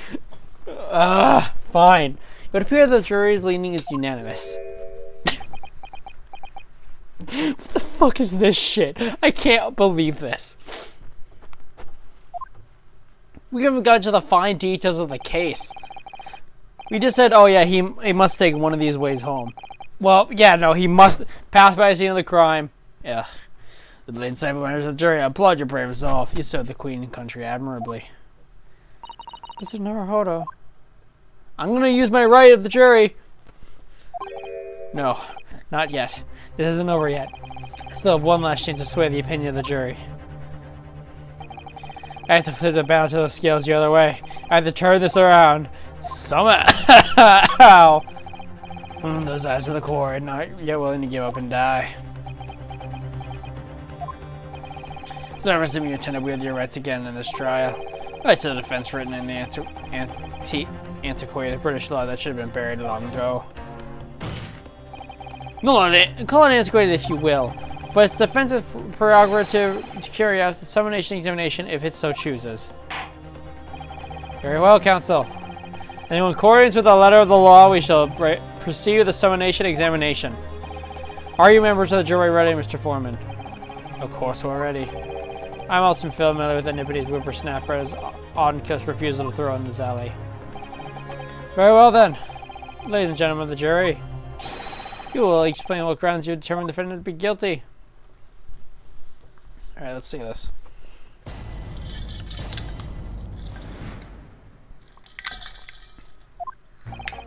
For pity's sake, that little Nipponese already admitted to himself, didn't he? If he said that woman in green glass before his eyes, why, it can only have been the victim. That man wouldn't have gone around the houses in the way back from the boss shop, not in winter. So the poor woman was attacked from behind, was she? How dreadful. I really don't care. Can't we just wrap this up now? I got work to be doing. Your books, yes. Nice shop. That, but bourbon books? No, not worth a visit. Grandpa, what the fuck? Juror 5, Juror 6. Only minor exceptions, the reasoning finding of the defendant are all too clear. What do you mean minor exceptions? One of them just voted because they didn't want to be here. Unless that having occurred, the only two people seen were the victim and the accused. And the accused himself, as admitted to seeing the victim in her green overcoat sink to the ground before his eyes. Furthermore, we have heard from the inspector that the defendant had fled the scene. I must say, I would have ample ground to convict this man already. Oh dear, even the judge appears convinced of Mr. Johnson's guilt now. Ugh, why did I have to run away? Why did he have to run away like that? How are you supposed to believe in someone phantom attacker that nobody can see? This is impossible. How can I possibly make a case for the defense? So Naruhodo, there's no time for grumbling. If you want to force the trial to continue.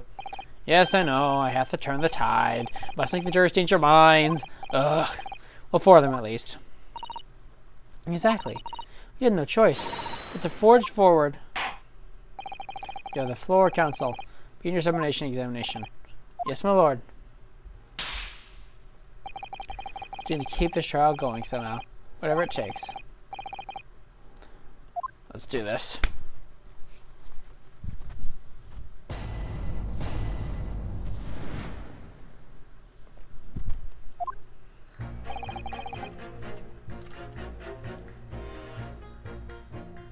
I mean, no.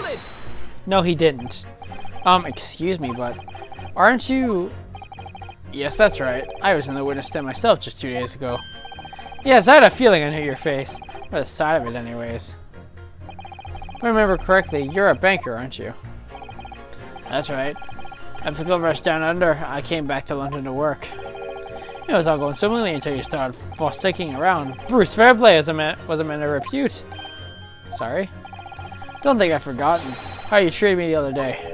You had me and the young batter had her pegged as criminals. Oh, well, you know, water under the bridge.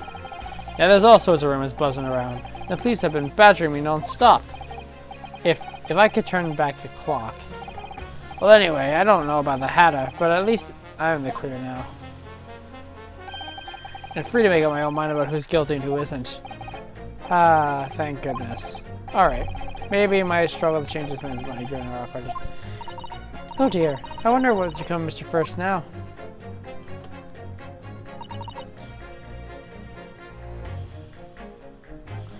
Oh. I just have a problem with the lack of blood on the seam.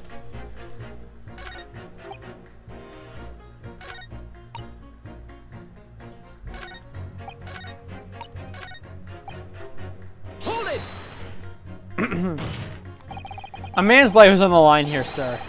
This will take as long as it takes. Don't get clever with me, son. My life's on the line too, and so is my family's. Ah. Like so you wouldn't understand, but a laborer like me can afford to take time off.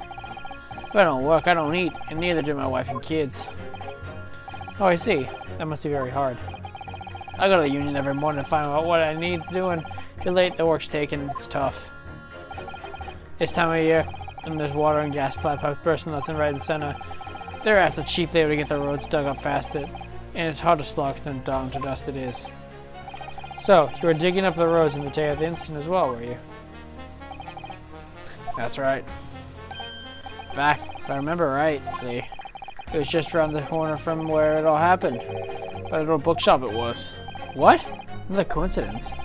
That's right. Meerschaum Street it was. Meerschaum Street. On the map, Naruto, there's only 3 named streets. Sure, number 5. I need you to add that information to your formal statement, please. What's the point in that? Can't we just get the business over with now? Please, sir. It's important. Fine. I'll do it then.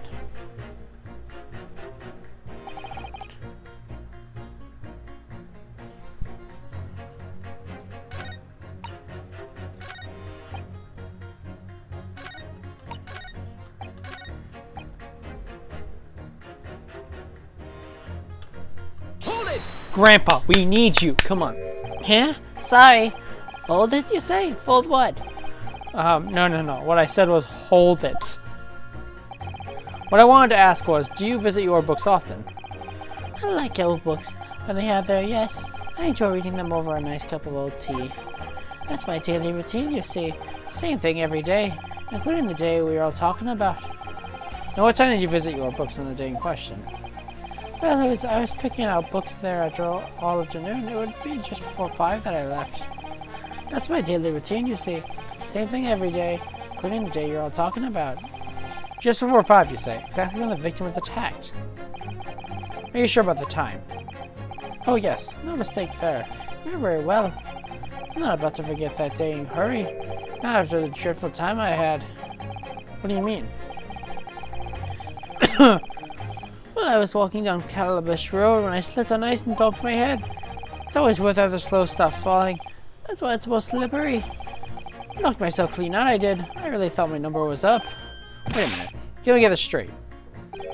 This happened on Calabash Road. That's right. I live in Cornpipe, you see. Heading down Calabash Road is the quickest way for me to get back from your books. You're number 6. I must insist that you add that information to your formal statement. It may very well be extremely significant. Sorry. Extremely sick. No, I'm quite alright now. Sends a shiver down my spine to hear the members of the jury so convinced of not seeing his guilt. I can't help a feeling, but some sort of opinions are rather subjective. I agree. It's irrelevant, as some of them are saying, that sends shivers down my spine. Still, at least some other assertions don't seem to incriminate Miss Nancy or anything. That's something. You must use that to our advantage, Mr. Naruto. Cunningly. Yes, you're right. Let's listen to the jurors again, carefully. If there are any assertions at odds, I'll pit them mercilessly against each other. Yes, don't hold back. Pit them all against each other.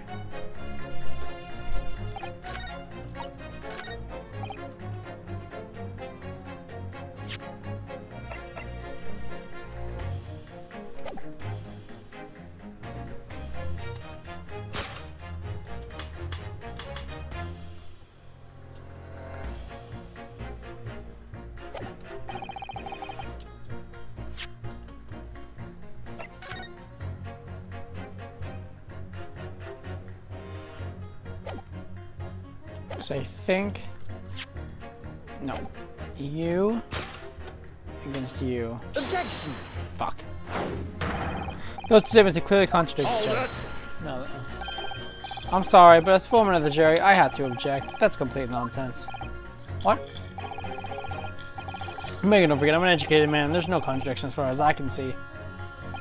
Quite so, Mr. Foreman. Yeah, okay, fine.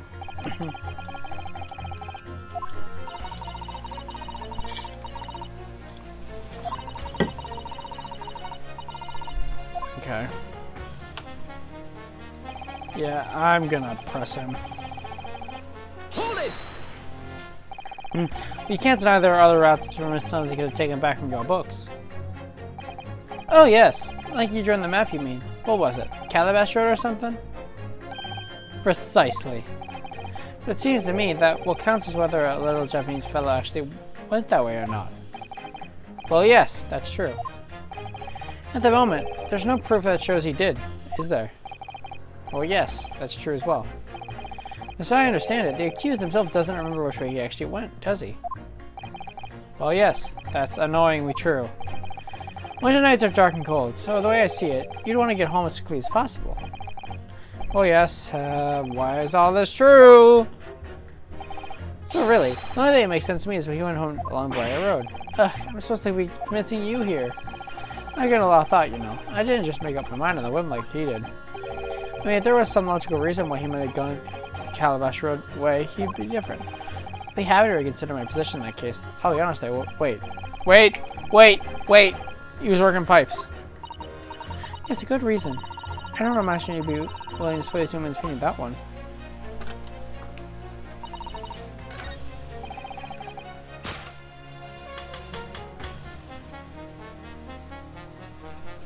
Objection!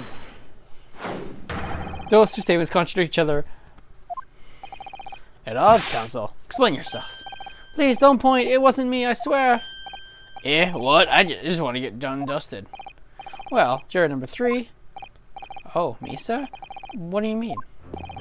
Juror number 5's words just now are extremely significant. Let's take a moment to consider the implications of what just said on the map local area.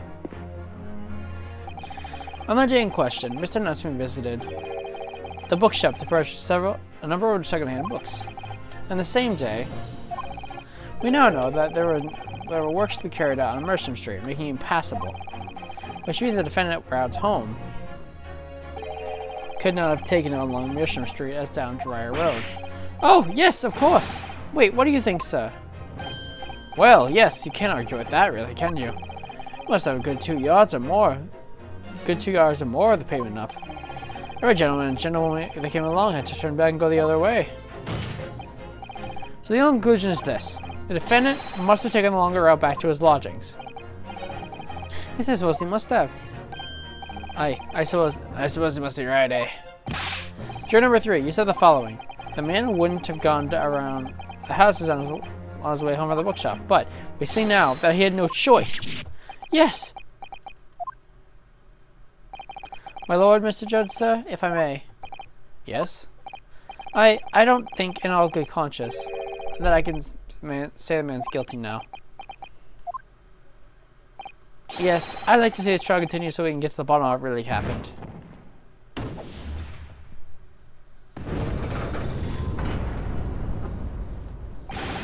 What about you, sir?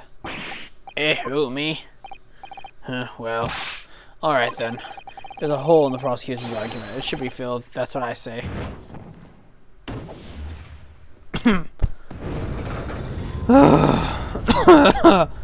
Fuck, Von Zyk's voice is taking a toll on my whole body.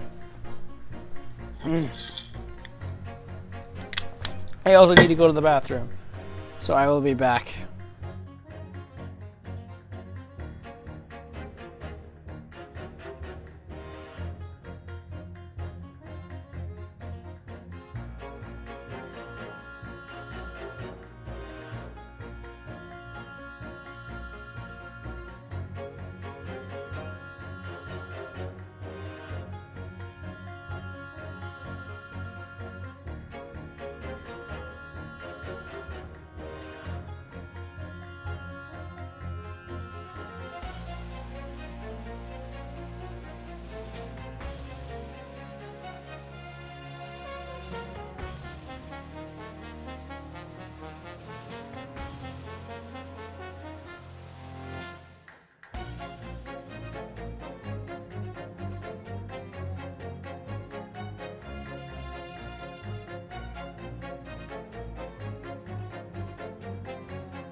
Alright.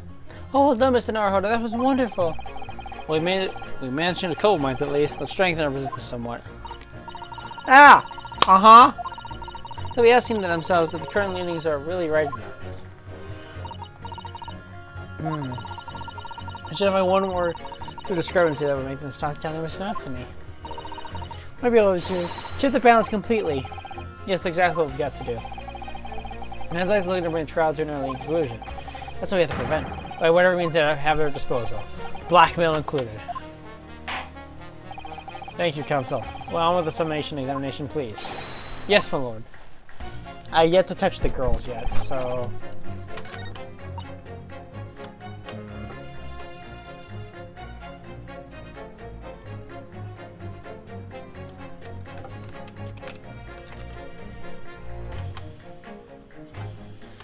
I'm adding something. Because I know this... Okay.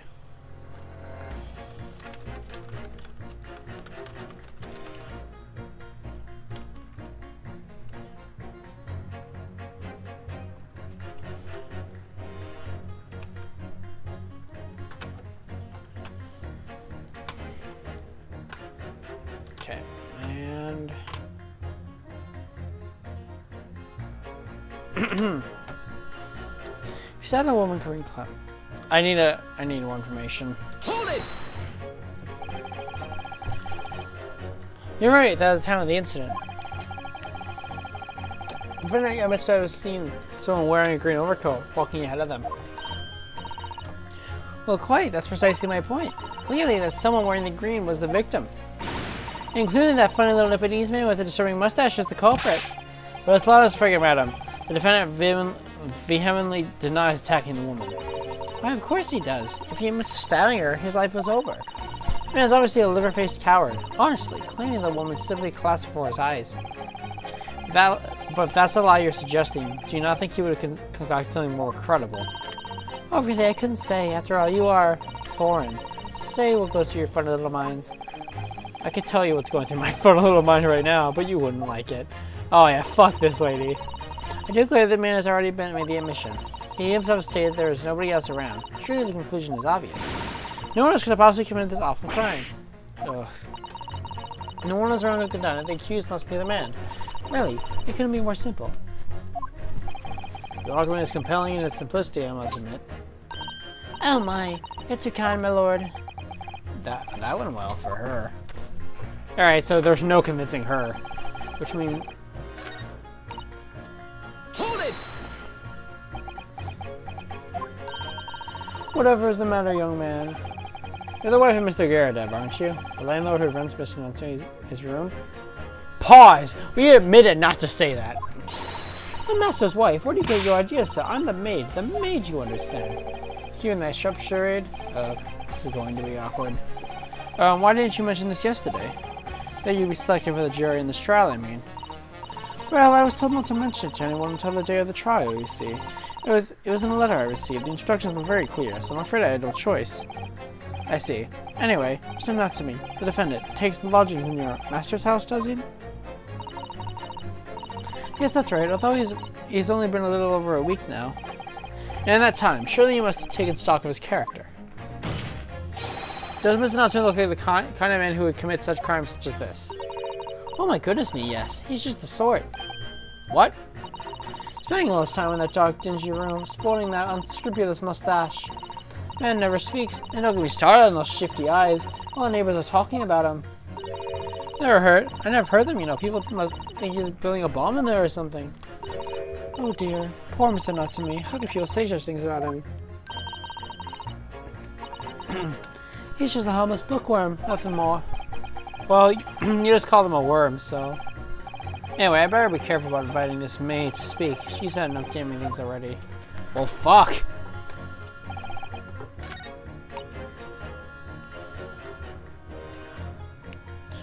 I mean, she was.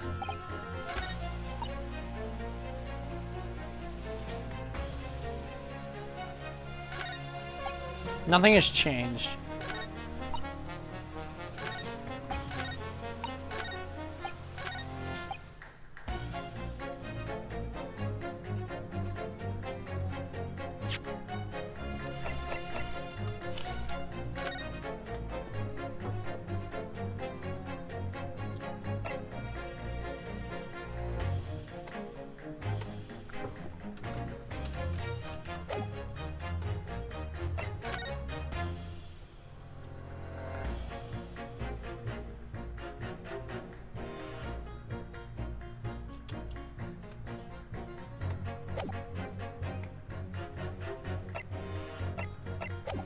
Damn, which one of these contradicts each other?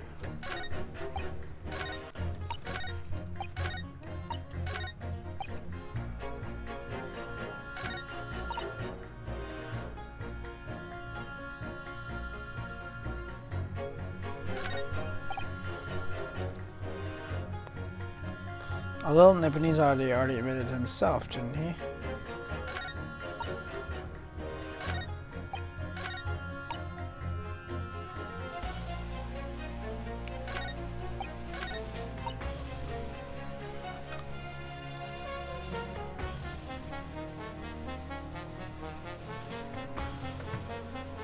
Hold it!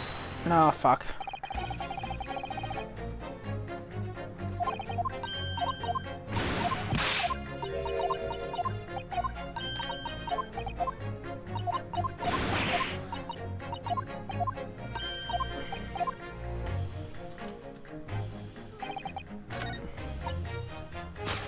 Like, okay.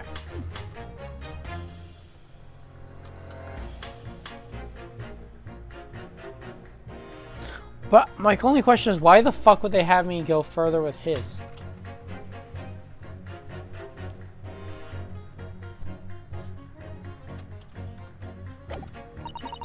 Wait a second. Wait a fucking second!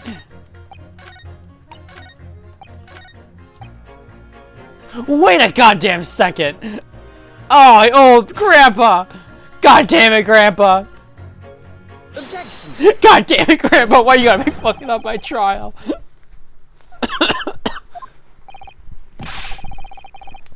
A flaw? What are you talking about, Counsel? Grandpa, god damn you!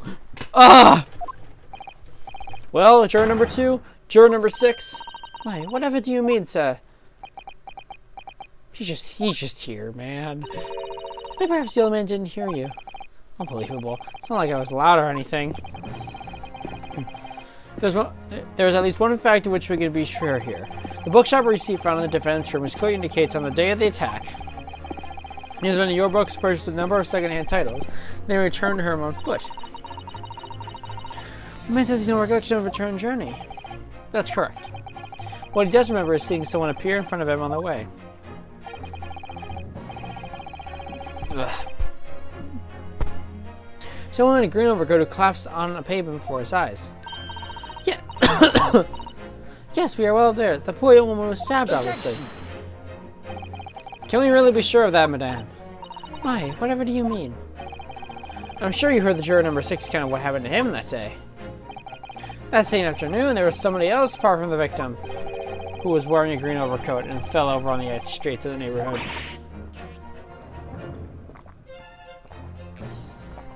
Oh my.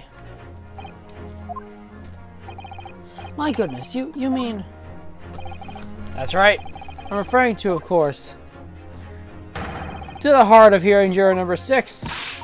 Are you really suggesting that the person in the green overcoat of whom the defendant saw collapse in front of his eyes was the jolly old gentleman at the end of the bench here with me today? What are the fucking code? If that is entirely possible, yes.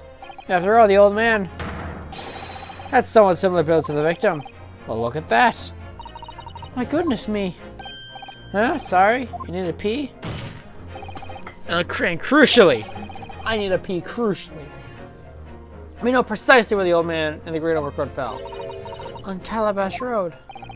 Therefore, if the person who not to me saw collapsing in front of him was in fact juror number 6, then it means the defendant must have taken the long route back home and back to his lodgings. And if that's true, then clearly their crime scene on Briar Road where the woman was stabbed was not on the way home. Oh my. You idiot old man, if you hadn't been so daft as to be roaming around there, we'd have boxed this off hours ago. And really, what were you thinking wearing such a befuddling coat? What did you say to me? Is it crime for yellow to walk the streets these days, huh? Is it crime to slip over on the ice? Is it crime to keep up with the latest styles and wear a beautiful green overcoat? Is it?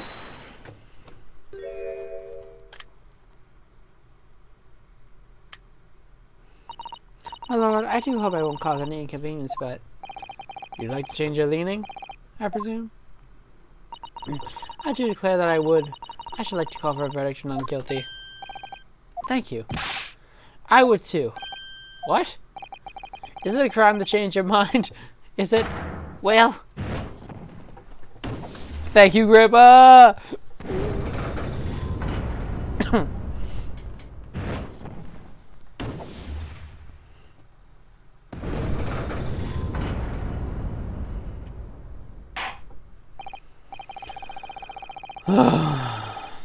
Well, that examination is concluded with a rather large shift in opinion. The ayes 2, the noes 4. And the noes have it. Not guilty, they say. Which means we no longer have a consensus among the members of the jury. The trial will continue. Objection! Oh, please no. I was so looking forward to not having to do your voice. Ow. Could it seem careless of me to drink from my hallowed chalice moments after raising an objection? Only to crush it in disgust. Pray forgive the discourtesy. Lord Van Zykes. It seems I must retract my earlier remark. What do you mean? I mistakenly credited the jurors with intelligence by describing them as insightful. Yet we have just witnessed them falling for a cheap trick performed by an Eastern entertainer. Eh? Whatever do you mean? Objection! I haven't tricked anyone. Everything I said is true. Indeed. Stalwart juror number 5 is undoubtedly repairing the road as he claims. Earlier you said it was a good 2 yards of the pavement in which you have excavated, sir. That's right. Took me a whole day and they paid me merely tuppence for it. Now I learned, Nipponese friend. Tell me, do you have any notion of this distance 2 yards represents? Ah, well, if I'm honest, I don't have a clue, no. 2 yards is a little less than 2 meters. Less than 2 meters? That's not much at all. In other words, it isn't readily vaulted by anyone of the modern vigor. Would you not agree, my stalwart friend? Me? Well, I can't say you're wrong, no. What? Did you perchance erect a sign to prevent pedestrians from passing the side road works? I wouldn't dream of it. It's what a waste of time. No coaches would have had a whole passing anyways. We just turn any gentleman back when they come. Can't just jump right over it all the time. And the accused is no gentleman, for as I can see. I have little doubt, however, that he could spring over a 2-yard trench. Then his beginnings around town. Is that true? Is it? The incontrovertible truth is that the books is just purchased when the accused are found at the scene. There can be no doubt on his way back from the lodging, besides we walked down Briar Road. Crushed in a single sentence. And the old man. Cold man. Okay, you could talk. You can say that around 5 o'clock in the day in question you slipped and fell on Calabash Road. Pray, were there any suspicious looking Nipponese behind you at the time? Oh, I can't say I remember. You don't remember? How about a wager, my learned friend? You say it was the man the accused saw, but I would lay 1,000 to 1 against you being able to prove it.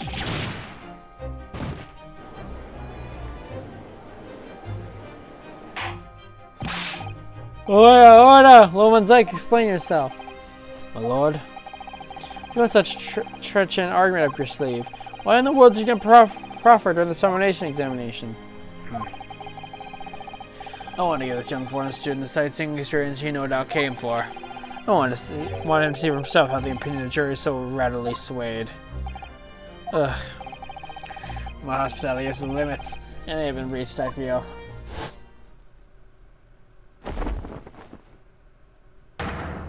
So, my learned friend, today's sightseeing tour of London is now over. Well, what are you talking about? My lord. The prosecution requests permission to call its next witnesses to the stand. Granted. Bailiff! Bring the forth the witnesses. Its next witnesses? Mr. Naruto, do you not remember? We've been told on several occasions that there were eyewitnesses to the incident. Yes, I remember. One of them being a Scotland Yard policeman, no less. I'm afraid that it's likely the prosecution's next witness. Alright, no matter who Van Zijk brings to the stand as witnesses, no matter what they say, I believe in Sasaki-san. I know he's innocent, and I'll keep believing to the very end, until this battle is over.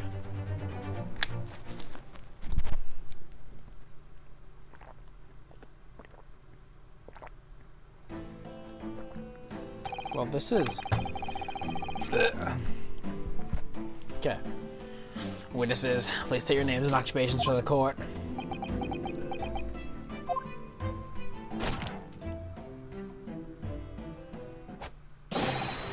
Constable, Royally me, sir. Another report in the streets, sir.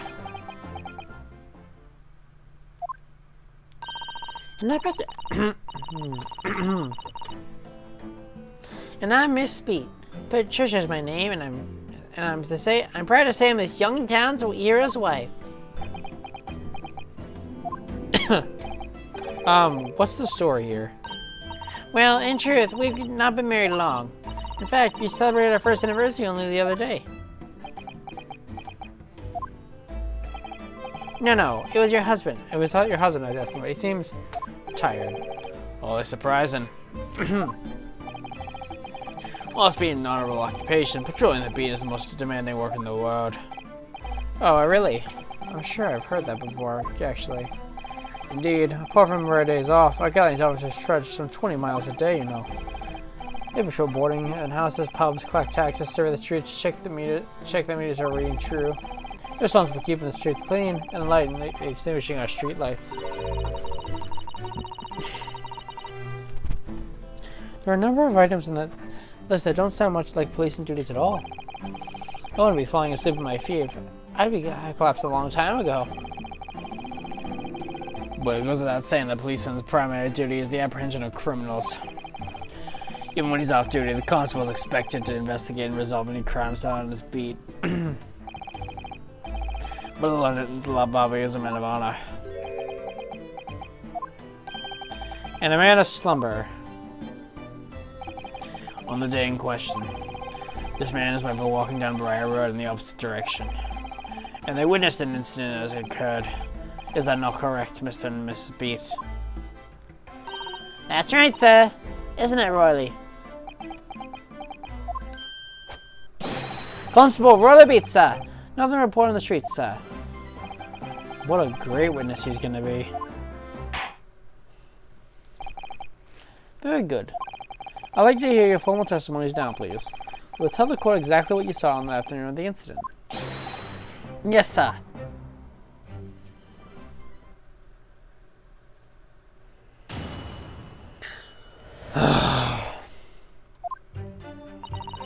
It was our wedding anniversary, and Royley and me were taking out for a meal. There was no time to change after work. Anyway, two silhouettes appeared out of the fog in the pavement in front of us. All of a sudden, one of them just collapsed on the floor, and the other scattered something before running off. We ran straight, of course, and then we went to help in near our clear blocks. It's definitely that Japanese man in the dock. Royley and I both saw him clear as day. Well, that's extremely compelling testimony, I must say. Oh dear, this is a policeman and his wife are claiming to have possibly identified Mr. Natsumi at the scene. If the testimony is true, then the alternate course events you established in insemination examination will be quashed. Is death knell, in fact, because that alternative was never viable in the first place. What an unfortunate bit chancing, and you on your wedding anniversary too. I know, but I've still managed to go out for the evening with my man. I thank the Lord for that. Gosh, the life of a Lieutenant Bobby sounds very hard indeed. Indeed. However, this cross-examination will be over in a minute. Yeah, we'll have time to rest this afternoon. What do you mean by that? My then friend, the witnesses saw the face of the man fleeing the scene. They are testifying under oath that it was without a doubt the accused, Mr. Sasaki Natsumi. And one of these witnesses is a policeman, no less. And so you appreciate the gravity of the situation, I'm sure. Except the man's so tired, his wife has to do all the talking. Enough preamble. Counsel for the defense. Commence the cross-examination, please. Yes, my lord.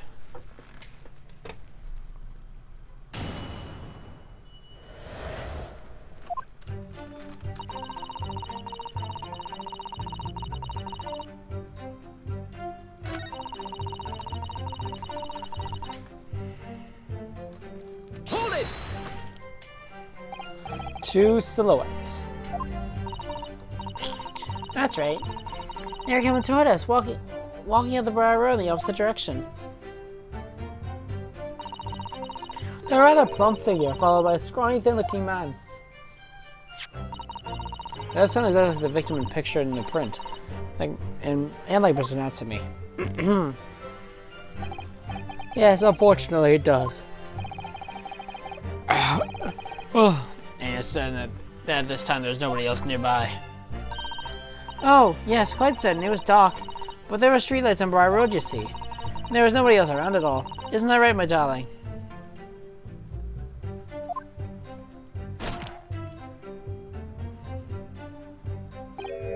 Huh? What? Ah, yes, that's right. Of course. There was a light fog on the ground. The Briar Road was dead straight, and you could see fairly long way down the pavement. And there was a street lighting as well. I didn't see any other pedestrians. The boy's sleep takes firm hold. Your answer, please, Mr. Beats. Not you quite sure what you just said.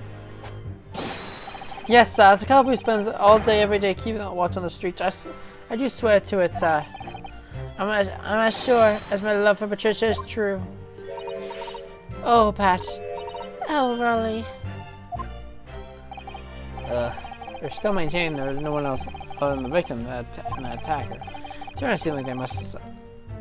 That must really how it happened. It's beginning to seem like there's nowhere to run. Well, that didn't stop Mr. Natsumi, did it? I thought the scene all took convincingly. Thank you. I believe we have a reasonable clear idea what the situation is before the incident now. What happened in the crucial moments that followed?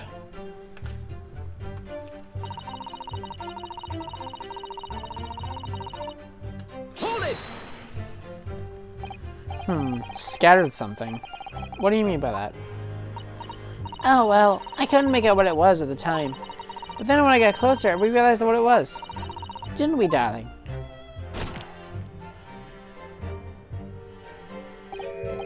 What? Ah, yes, that's right. It was some old books. I see. Old books. Yes, sir. The culprit would drop a number of them all around where the victim lay on the pavement. Indeed, as clearly pictured in this photographic print. That round Japanese man did that when he did the deed. Let's not forget that it remains to be established that the defendant was indeed the attacker. Well, we saw him. It was the man in the dock without question, sir. The mustache, the hunched back, the cat-like eyes, the taut mouth, the snubbed nose. Everything. Any more insult you want to throw in? That's right. He looked down the poor defenseless woman in those terrifying, intense eyes, and suddenly threw his books onto the pavement and ran away. I see. This is tough. It seems as though they're telling the truth here. May I remand the court of this unambiguous testimony concerning a policeman and his wife. Now please continue. Yes, sir. We managed Rainover, of course, and we wanted to help with the nearby police box. The only Japanese man in the dock. Hold it! Was it your husband who went to fetch help? No. I may not be a police officer myself, but I am a proud wife of one after all. Isn't that right, my darling?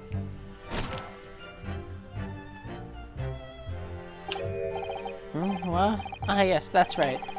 I asked Mrs. Beat to go. I was off duty by that point. My boy was never truly off duty, of course, so I felt obliged to stay and guard the scene. Very laudable, Mr. Beat. Preserving the scene of the crime is a task of considerable importance. That's why I sent Patricia, you see. I told her where to find the right police box. Forgive me for my ignorance. What do you mean by the right police box? Depending on the crime's location, you see, as to who deals with it. Whereas the woman was stabbed wasn't actually on my beat. So I told Patricia on the way to the police box for the beat of the incident fell under so she could go and report it. I ran there as quickly as I could and asked for help from the Bobby on duty. So there's nothing more prudent than a young couple in love working together, you know. And thanks to your swift response, the case was quickly resolved. The actions of two model citizens. Oh, please, you're making me blush, isn't he, darling?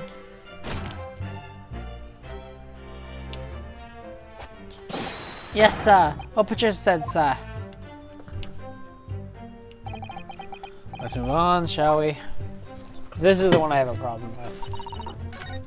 Fuck. So that's it, is it? There's their entire testimony? What do you think, Mr. Naruhodo? Well, I hate to admit it, but on hearing their testimony, it really does seem as though Mr. and Mrs. Beat saw what they saw. They're not to be running from the scene of Briar Road that day. Yes, I feel the same. So if that's true, where does that leave us? Members of the jury are still called for guilty verdict after this testimony. Oh no, what do we do? If Kazuma-sama was here, What are you trying to say? I think he would have tried to find a contradiction somewhere else in their testimony. What do you mean, somewhere else? Statements about seeing Mr. Natsumi is unequivocal. Calling that into question won't help. But if you identify some other part of their testimony which appears to contradict the facts, you might be able to discredit them, make the jury doubt. Oh. Alright. But simply, we must focus on finding discrepancy in their statements from somewhere. If we don't, I'm afraid the trial may reach an early and unfavorable conclusion. Why do I always seem to be so up against it? Hold it! No time to change after work, you say? Also, you remember the police, Mrs. Beat? Oh no, sadly not. It's a job for strapping men only. Women, children, and the elderly can't even apply. Well, you can probably see why children and the elderly can't do the job, can't you? I think Rolly looks so handsome in his uniform. It suits you down on the ground, doesn't it, darling?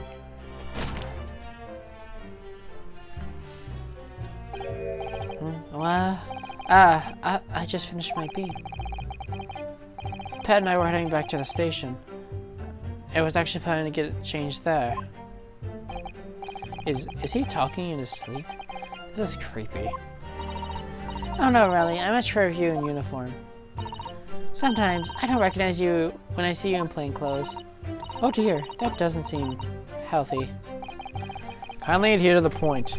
You're going for a meal after you've finished your beat for the day, correct? That's right, sir. Yes, although I was fit to drop, to be honest, after spending the whole day on my feet. But policing is my life, sir. As long as I am proud owner of this, I serve my city and my queen to the end. What's that now? A warrant card, sir. Proof that I'm a London culpa. It is a noble founding principle of the force written on it. It's a reminder that all those policemen are sworn duty.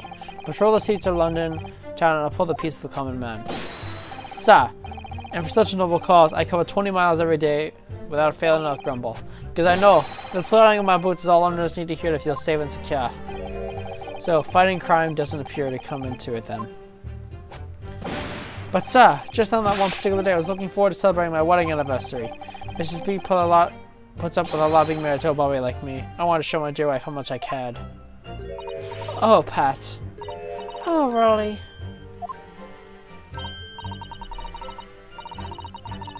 Oh, what a charming couple. They're young lovers, they're joy to behold.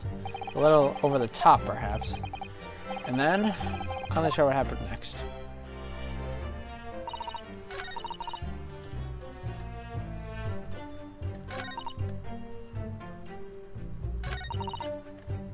Hold it! Surely you wouldn't have been able to see his face by the light of the gas street lamps, would you? We absolutely could. As Londoners have exceptional eyesight, I'll have you know. Right. The light of those street lamps was more than enough. My husband already told you the fog was only light, didn't he? Yes. And what of the fog? We're famous for across the globe, I believe. But it's absolutely menace to those who have to live with it, of course. Oh, it is, it is. When it's thick, you can't even see the hand of the end of your own arm. Yes, alright, I take your point. Now, could you stop shaking your husband about? Because the fog made our eyes very sharp, you see. That's why we can tell you for sure we're certain that it was that little Japanese man we saw. Can't we, darling? Man's gonna die. You hear his next name. Huh? What?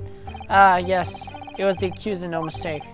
The mustache, the hunchback, the cat-like eyes, the taut mustache, the snub nose. Unmistakable, sir. As far as this couple's testimony is concerned, there can't be any question. It was successfully sent out running away from the scene of the crime. Mr. Lawyer, sir, can I ask you something?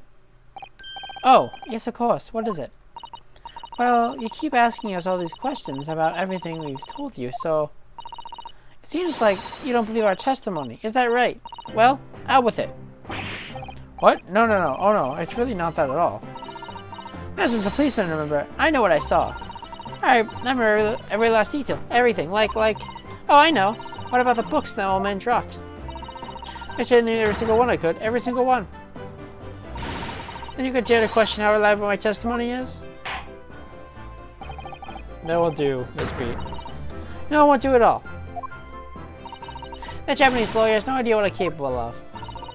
Even if I decide to forgive him for insulting us, don't think it for a minute. I really will. I really don't mean to cause offense. Please put your husband's fist down. Perhaps I would like to take an opportunity to supplement your testimony, Mrs. Beat. Might that appease you? Oh, thank you, my lord. That would settle things nicely. Wouldn't it, darling?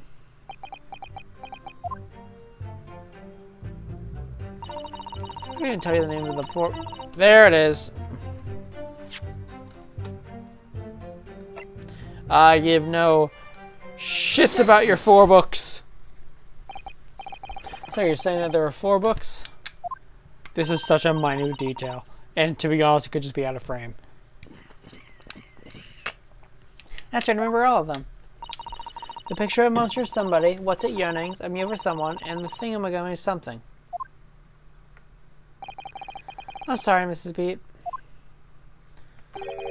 But there's a fundamental flaw in that statement of yours. Oh no, what? What flaw? Simply that, at the scene of the crime, there were only 3 books, not 4. What? Have a good look at this photograph print of the scene of the crime. As you can clearly see, there are only 3 books. But no, that can't be. I saw them. Oh, I know what it is. Yes, you can't fool me. Sorry? That big old lump of a dead body. At least a larger corpse blocking view of the 4th book, that's all. Let's at least try to remember that the poor woman isn't dead, even for insulting your size. No, I'm sorry, Mrs. Beat. But Mr. Nusby cannot possibly drop the 4 books you described. Why not? Fascinating. And from your assured tones, something you can readily substantiate with evidence, I presume. Ah, evidence. Ah, right. I'm a lawyer. I need to back up my claims. What proof do you have that the accused did not drop the 4 books? It's this. Take that! The evidence is right here, in this form of the bookshop receipt. From your books. Yes, this receipt details the Nazi purchases that day. But as you can see, only 3 books are listed. No. Therefore, Mr. Nazi can only drop 3 books at the scene of the crime. Which means your powers of observation, madam, cannot be relied upon. Yeah. So it cannot be denied that though you may say it was the defendant you saw, you could very well be mistaken. Oh no. Oh no. Oh no. Oh no. No! This is like the most trivial of details. This is like so trivial.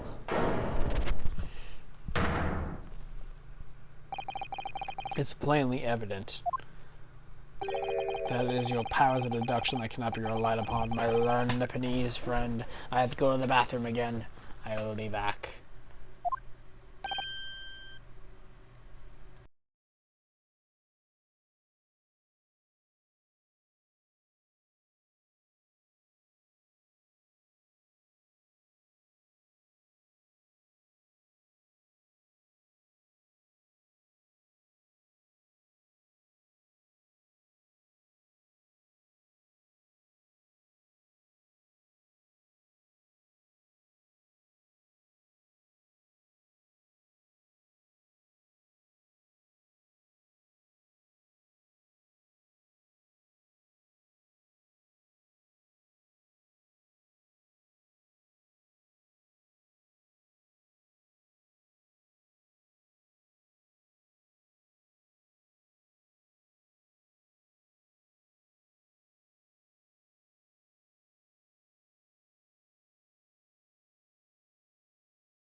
What?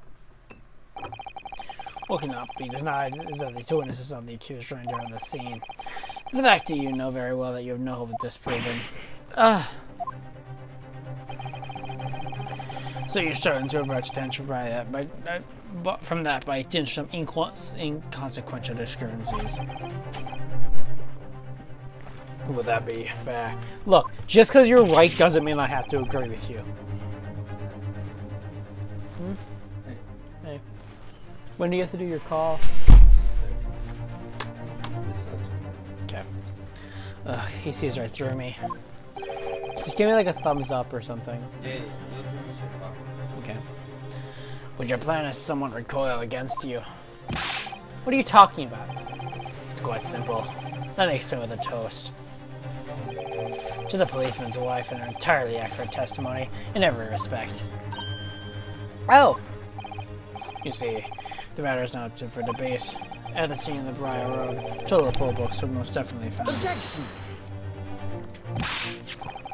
But what about the photographic print? It only shows 3 books. Quite right. Only 3 can be seen in that print. That print? You mean to say... Allow me to present another, one that shows the victim's hand. Oh, that's a problem. I don't believe it. It's the 4th book. As you will observe. The 4th book was hidden from view from the original print by the victim's torso. No. No! Yeah, I see where they're going with this case now. I saw the lion's pride. Order, order! There you see? Look at that. Look. Yes. It's just like I said, isn't it, my darling? Yes, sir. Patricia's always right, sir. Let us study receipt from the books purchased by the accused on the day in question. Mrs. B, the titles once again, if you please. Oh, yes, of course. The pictures of Monsieur something or other. The picture of Monsieur LaCoy. The What's It Yearnings. Canterbury Yearnings. Canterbury Yearnings. A Meal for Someone. A meal for Cabaret, in fact. As the court has just heard, the witnesses remember the book turned flawlessly, save for a few minor details. Base powers of recollection can only be described as exceptional. Hear that, Rolly? The gentleman paid me a compliment. Yes, sir. Flawless, sir. Patricia is flawless. But there are only 3 books on the receipt. Miss B mentioned 4. There's nothing surprising about that. Fuck. It is those books. Literally, the 4th book is that which is shown as the photographic print. I'm so sorry, Counsel, but does that not seem odd? Why should the 4th book be omitted from the receipt? It's not at all, my lord. As the photograph clearly shows, the 4th book was found in the victim's clutches. Fuck. Shut up, Vons. Like, I don't want to voice you anymore. Ugh. In other words, that belongs to the victim. The victim is holding her own book?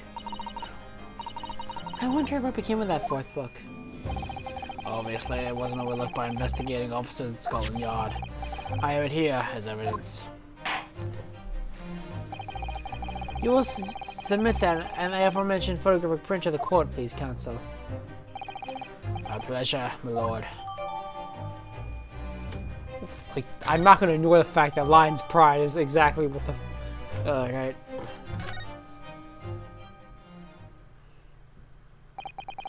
Prosecution rests. I have nothing further to add. What? You seem surprised, my learned friend. But your resistance until now has been vain. Entertaining, yes, but futile. The spurious longer route to the accused lodgings that you tried to establish in your summation examination, and the attempt at discrediting of the witness's powers and recollection in your cross-examination. Futile? I looked right into this, didn't I? You see? Everything we said is true. Isn't that right, my darling? Yes, Pot. Marry me, Pot. So perhaps, ladies and gentlemen of the jury would like to reconsider their positions. Should the court waste any more time on this new beneath travesty? Or is the decision we have to make all too apparent already? You have heard of the witnesses and seen all the evidence. This trial has run its course. Now, I'm afraid we're in a terrible, precarious position. I know, but, like, what can I do? If I fight back in the wrong way now, I could very well just make matters worse. You can't be worse than being found guilty. You know, what are you doing? Raise an objection. Objection! I'm not done yet. No, my lord friend. It's over. The last cross-examination was your final chance to establish credible defense, and you failed. The die has been cast, and there's no more room for debate. Well, it might be over as far as you're concerned, but I can't think of what to say. If I may, Lord von Zykes, it seems somewhat boorish to close down the debate at this point. The ordinance of me, at least, and I must be a lawless whole indeed. Will the lowly judicial system have the audacity to intervene at a moment like this? Oh! I am, to my shame, still a very inexperienced lawyer. So you will have to forgive me, but I consider my assistant's advice to be essential and her opinion is invaluable. Mr. Naruhodo. One of this land's great guiding principles is tolerance. So, the court will hear you, madame. Go ahead, Mrs. Sato, please. Very well. Bray, what insight can you give us? What have we all overlooked in this matter that you see it fit to pursue further? Well, the court has been presented with new evidence, but only after the last cross-examination finished. I see. And you believe that this new evidence warrants further examination, do you? Mr. Naruhodo, what do you think? Yes! Please! It's possible that evidence might decide to prove what we're waiting for. The judge is sure to ask the members of the jury to announce their leanings in the moment. So what you're telling me, Susato, is that I don't have a choice. And of course, he's sure to ask to explain what the crucial piece of evidence is and why. So we must take this opportunity to examine the newly presented evidence as thoroughly as possible. Yes, I understand, and thank you, Mrs. Sato.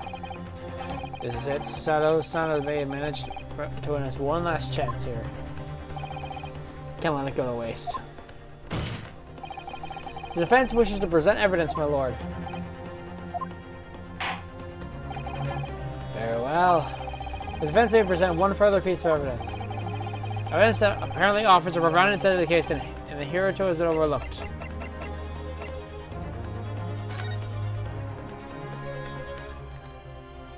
I would like to... Yep, I knew it. Let's examine this. Oh, look at this. The book has been badly burnt. You're right, you'd never be able to read it in this state, especially not on the latter pages. What a terrible waste. Judging from the scorched edges of the paper, I think the damage just occurred very recently. A book recently damaged by fire. Why does that seem to raise a red flag with me?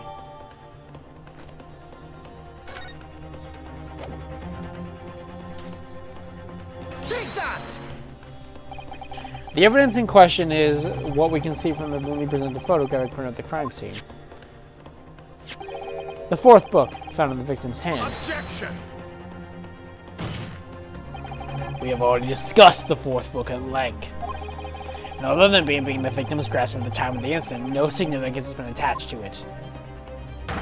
Pursuing the matter further would be a flagrant waste of the court's time, as you well know. God damn it. Yes, I'm afraid, counsel, I must concur with the prosecution. When I afford you this opportunity, you led the court to believe that the evidence in question contained the hitherto undiscovered clue. So I must insist that you elaborate, counsel. You'll identify this clue at once. Do you make myself clear? Oh, yes, my lord. It's Naruhodo. I believe the prosecution is trying to avoid the thorough examination of the evidence. Which means you may very well be on the right track. Yes, I think you might be right. So, Counsel, precisely where's the vital clue in this case with this 4-book conceals? Oh, I don't know. The giant burn mark on it? That's not what I meant.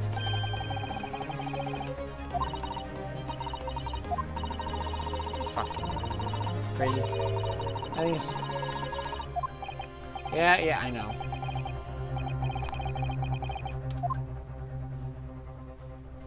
Got it! I would like to ask the court to observe the back of the book in question. Back? What are you... Good gracious! It's been burnt to a crisp! So what do we have to ask ourselves? Why was the victim clutching what is clearly an unreadable book? It is undeniably an extremely unnatural thing for her to have been doing. Objection! Unnatural, you say? And what of it, my Nibonese friend? Oh. Were to concede the point, it bears no relation to the case. There is something to discuss. So, should you wish to assert this fire damage, some ready to conclude it as what had happened that day. Pray, do enlighten us at all. What truth does the charred book hide? Charred book. There is just one possibility here, which I can't bring myself to rule out. It's an outside chance, certainly, but worth try. Alright, I'll explain my theory. Don't keep us waiting that any longer, Counsel. Explain this theory of yours. What are you suggesting you can ascertain from the fire damage that Saratem has suffered?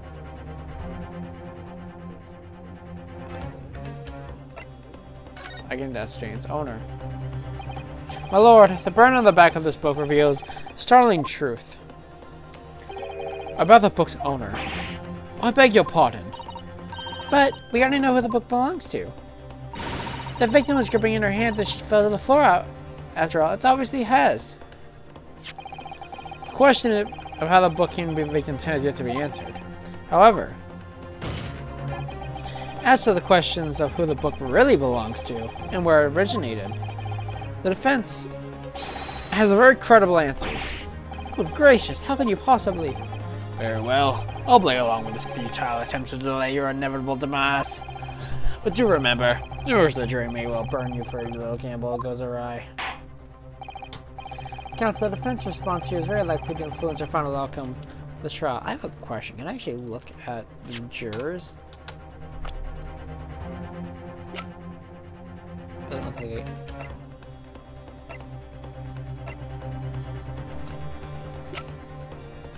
Doesn't look like I can.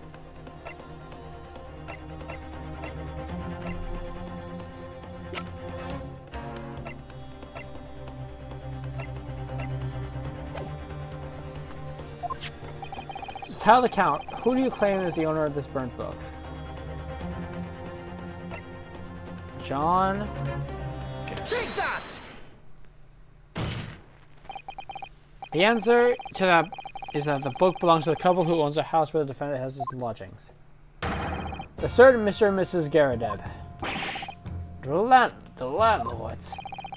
And whether this is some extraordinary coincidence or some kind of fate of work, I don't know. But, of all the people in London, one of the 6 chosen for the jury duty in this courtroom today is none other than Miss Garadeb herself. Oh my goodness. Me? I think you must be mistaken, sir. I'm Miss Garadeb's wife. I'm his maid.